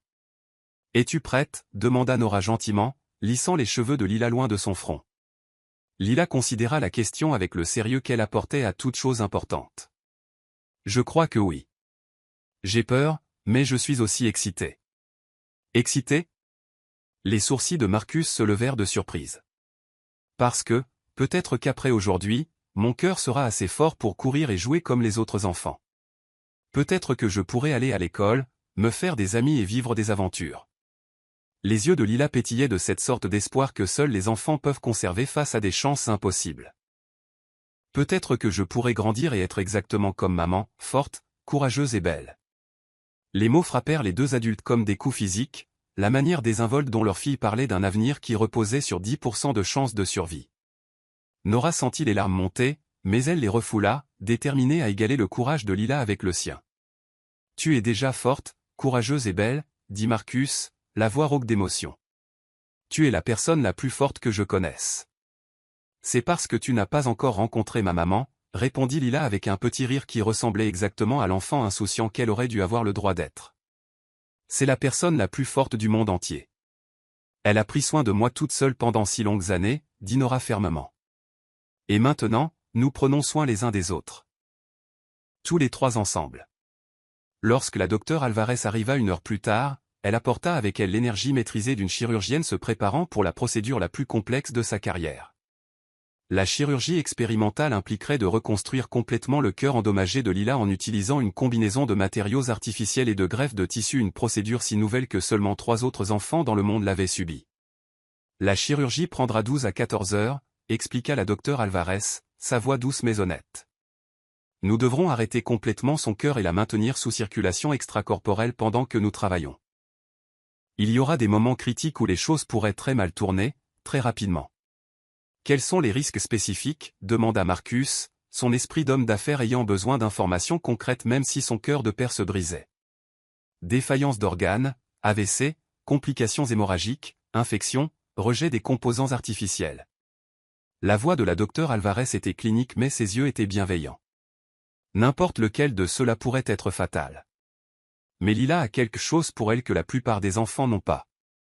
Quoi donc, demanda Nora.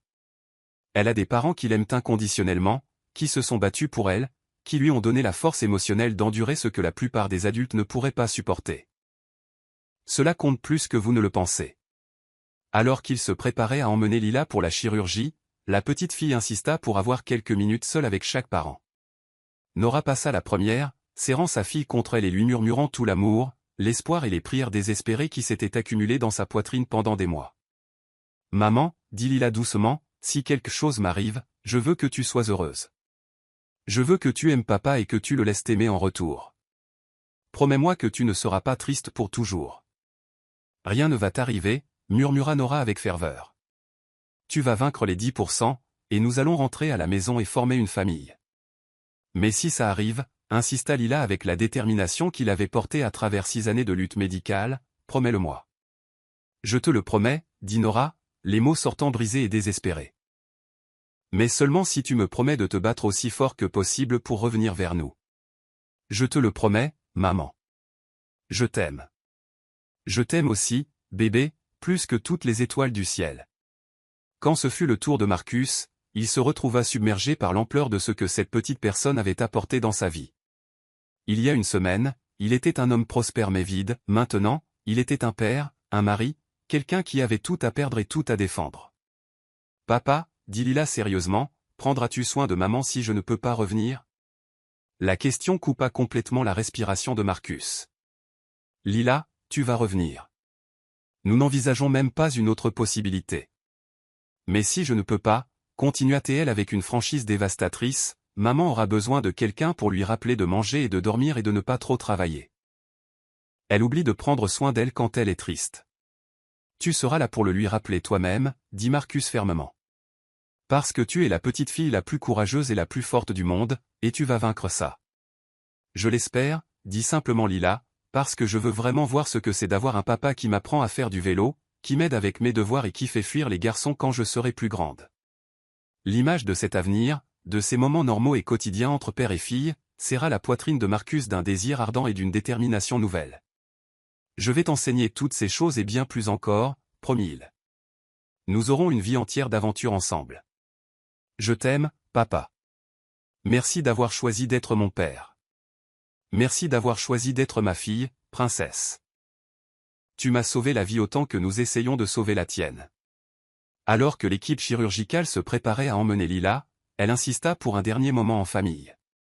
Ils se tinrent ensemble dans le couloir à l'extérieur de la salle d'opération, Marcus et Nora de chaque côté du brancard, tenant les mains de leur fille tandis qu'elle les regardait avec une confiance et un amour absolu.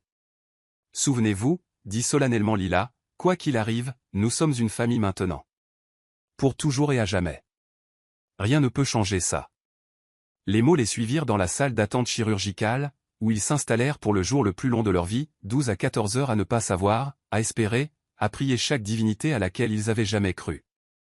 Pendant les 6 premières heures, tout se déroula comme prévu. La docteure Alvarez envoya des mises à jour régulières par l'intermédiaire de la coordinatrice chirurgicale, ils avaient réussi à arrêter le cœur de Lila et à la mettre sous circulation extracorporelle, ils avaient commencé le travail délicat de retrait du tissu endommagé, ils faisaient de bons progrès.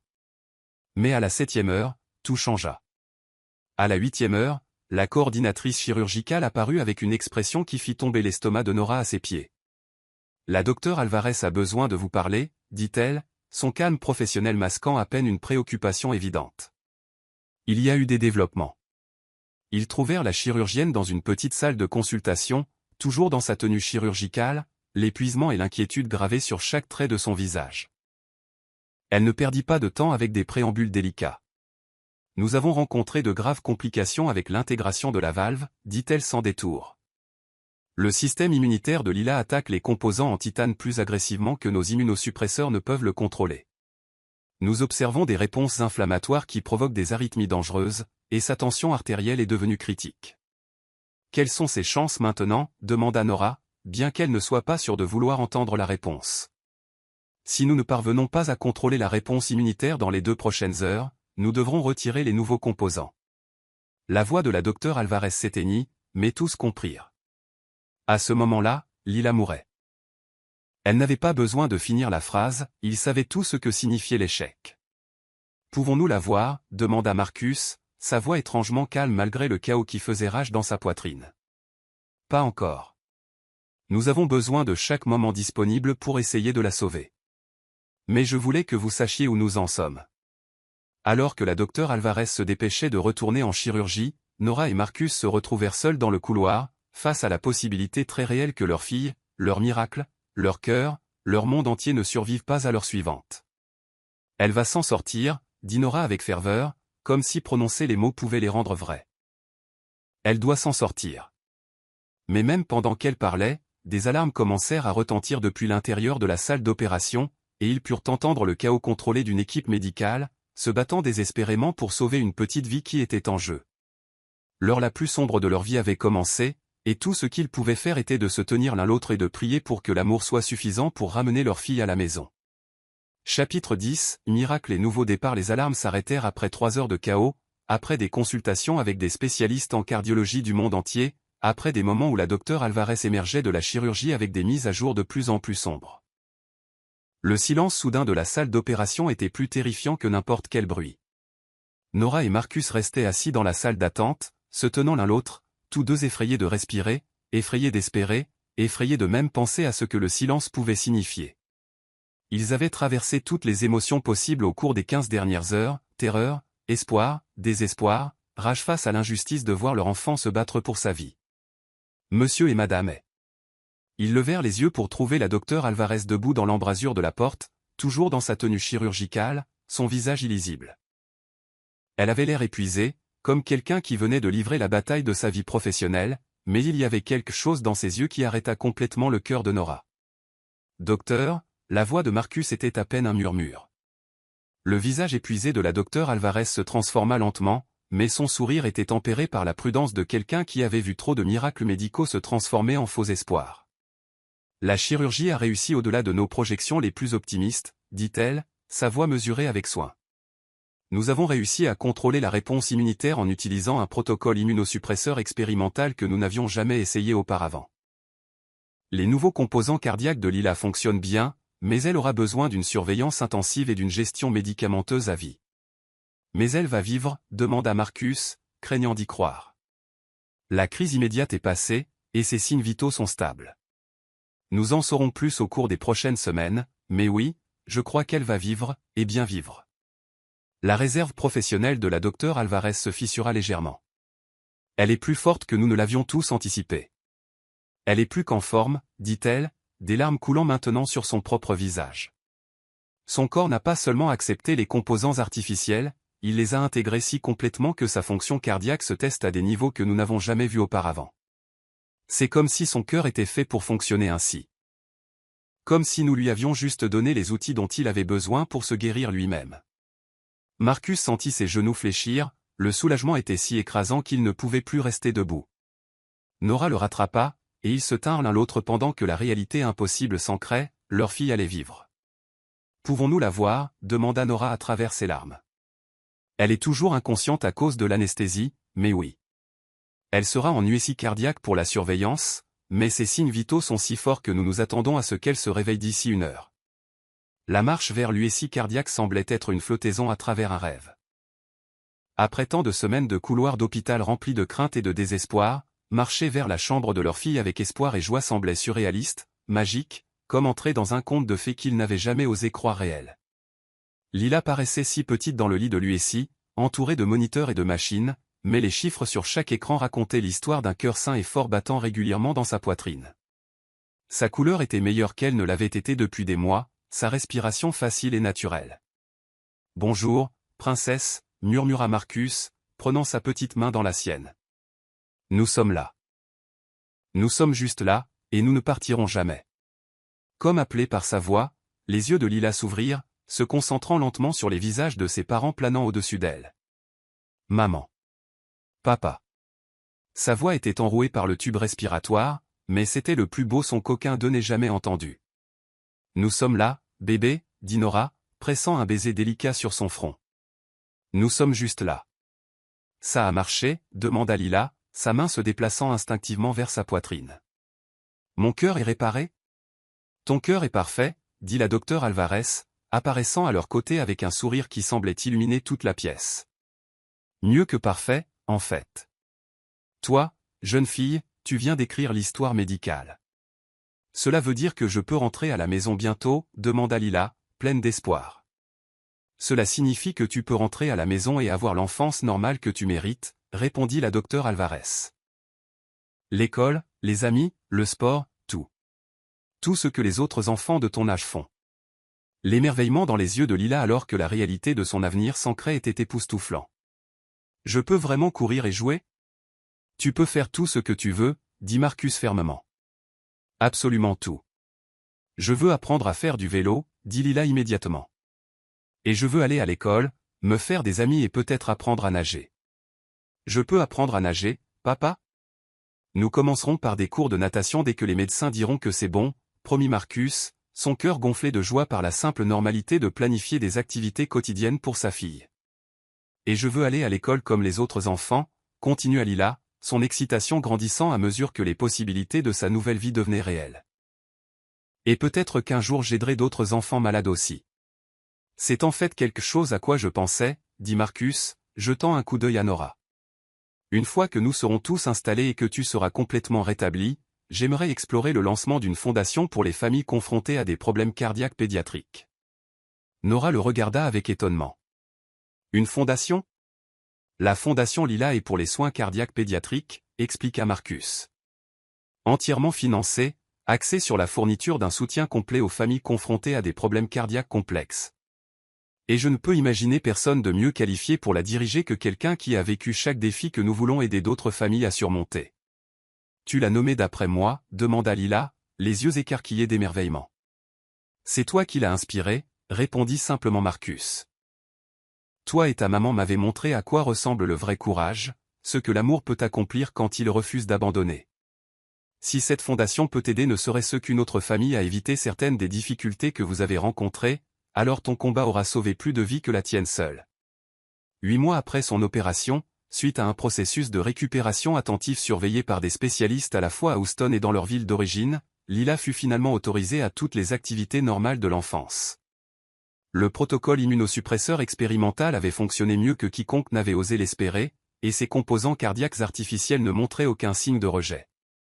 1 an plus tard, Nora se tenait dans le jardin de leur nouvelle maison, regardant son mari apprendre à leur fille à faire du vélo sur le vélo rose vif qu'il lui avait acheté pour son 8e anniversaire. Lila riait en pédalant sur l'herbe, Marcus trottinant à ses côtés avec une main protectrice près de son épaule, prêt à la stabiliser si besoin. « Regarde maman !» cria Lila alors qu'elle trouvait son équilibre et commençait à rouler seule en toute confiance. « Je le fais vraiment. » Nora sortit son téléphone et captura le moment, cette scène ordinaire, extraordinaire, d'un enfant en bonne santé apprenant à faire du vélo pendant que son père l'encourageait. Après tant de mois de chambre d'hôpital et de procédures médicales, la simple normalité de la chose lui coupa le souffle. Ce soir-là, après que Lila se soit endormie dans son propre lit dans sa propre chambre, épuisée par une journée de vélo et de jeu avec les enfants du quartier qui étaient rapidement devenus ses amis dévoués, Nora et Marcus s'assirent sur leur balançoire de Porsche, regardant les étoiles apparaître dans le ciel assombrissant. « J'ai reçu l'appel des avocats aujourd'hui, » dit Marcus doucement. « La fondation Lila a été approuvée pour le statut à but non lucratif. Nous pouvons commencer à aider d'autres familles le mois prochain. »« Es-tu sûr de vouloir la nommer d'après elle ?» demanda Nora, bien qu'elle connaisse la réponse. « C'est elle qui l'a inspirée, » répondit simplement Marcus. « Et elle a insisté pour être impliquée dans la planification. » As-tu vu sa présentation sur la façon de rendre les cœurs heureux? Elle sera un excellent membre du conseil d'administration un jour. Penses-tu parfois à comment nous en sommes arrivés là? Demanda Nora, nichée contre le flanc de Marcus. Tous les jours, répondit Marcus, pressant un baiser sur le sommet de sa tête. L'appel désespéré d'une mère devant un hôpital, le souhait d'une enfant mourante de connaître l'amour d'un père, 10% de chances qui sont devenues une certitude de 100%. Cela ressemble toujours à un miracle. C'est un miracle, dit Nora doucement. Pas seulement la guérison de Lila, mais tout, se trouver, devenir une famille, apprendre ce que l'amour signifie vraiment. De l'intérieur de la maison, il pouvait entendre Lila parler dans son sommeil, racontant à quelqu'un dans ses rêves sa journée parfaite, ses merveilleux parents, sa nouvelle vie incroyable. Le son était pur contentement, la voix d'un enfant qui savait sans aucun doute qu'elle était chérie, protégée et aimée au-delà de toute mesure. Papa. Maman. La voix de Lila les appela soudainement depuis la fenêtre de sa chambre au-dessus d'eux. Venez regarder les étoiles avec moi. Ils levèrent les yeux pour la voir en silhouette dans sa fenêtre, pointant avec excitation le ciel nocturne brillant. Sans hésiter, ils entrèrent et montèrent les escaliers jusqu'à sa chambre, où elle était agenouillée sur son lit, le visage pressé contre la vitre. Regardez comme elles sont brillantes, dit-elle, émerveillée. Pensez-vous que les autres enfants qui ont besoin de nouveaux cœurs peuvent les voir aussi? Je suis sûr qu'ils le peuvent, dit Nora, s'installant à côté de sa fille. Bien, dit Lila avec satisfaction. Parce que je veux qu'ils sachent que les miracles sont réels. Que quelque chose est possible. Alors qu'ils étaient assis ensemble, regardant le ciel infini, trois cœurs battant en rythme parfait, Nora réfléchit à la vérité des mots de sa fille, l'amour avait trouvé un chemin à travers le désespoir vers l'espoir, à travers les étrangers vers la famille, à travers une chance de 10% vers une vie de possibilités. Leur histoire avait commencé par le souhait d'une enfant mourante de connaître l'amour d'un père. Elle était devenue un témoignage de la puissance de la famille choisie, du miracle de la guérison et de la certitude absolue que l'amour, quand il était réel, féroce et inébranlable, pouvait en effet déplacer ciel et terre. Et dans leur belle maison, avec leur fille en bonne santé, heureuse et rêvant des aventures de demain, Marcus et Nora savaient qu'ils étaient la preuve vivante que certains contes de fées sont réels, surtout ceux qui commençaient avec quelqu'un d'assez courageux pour demander l'impossible à un étranger.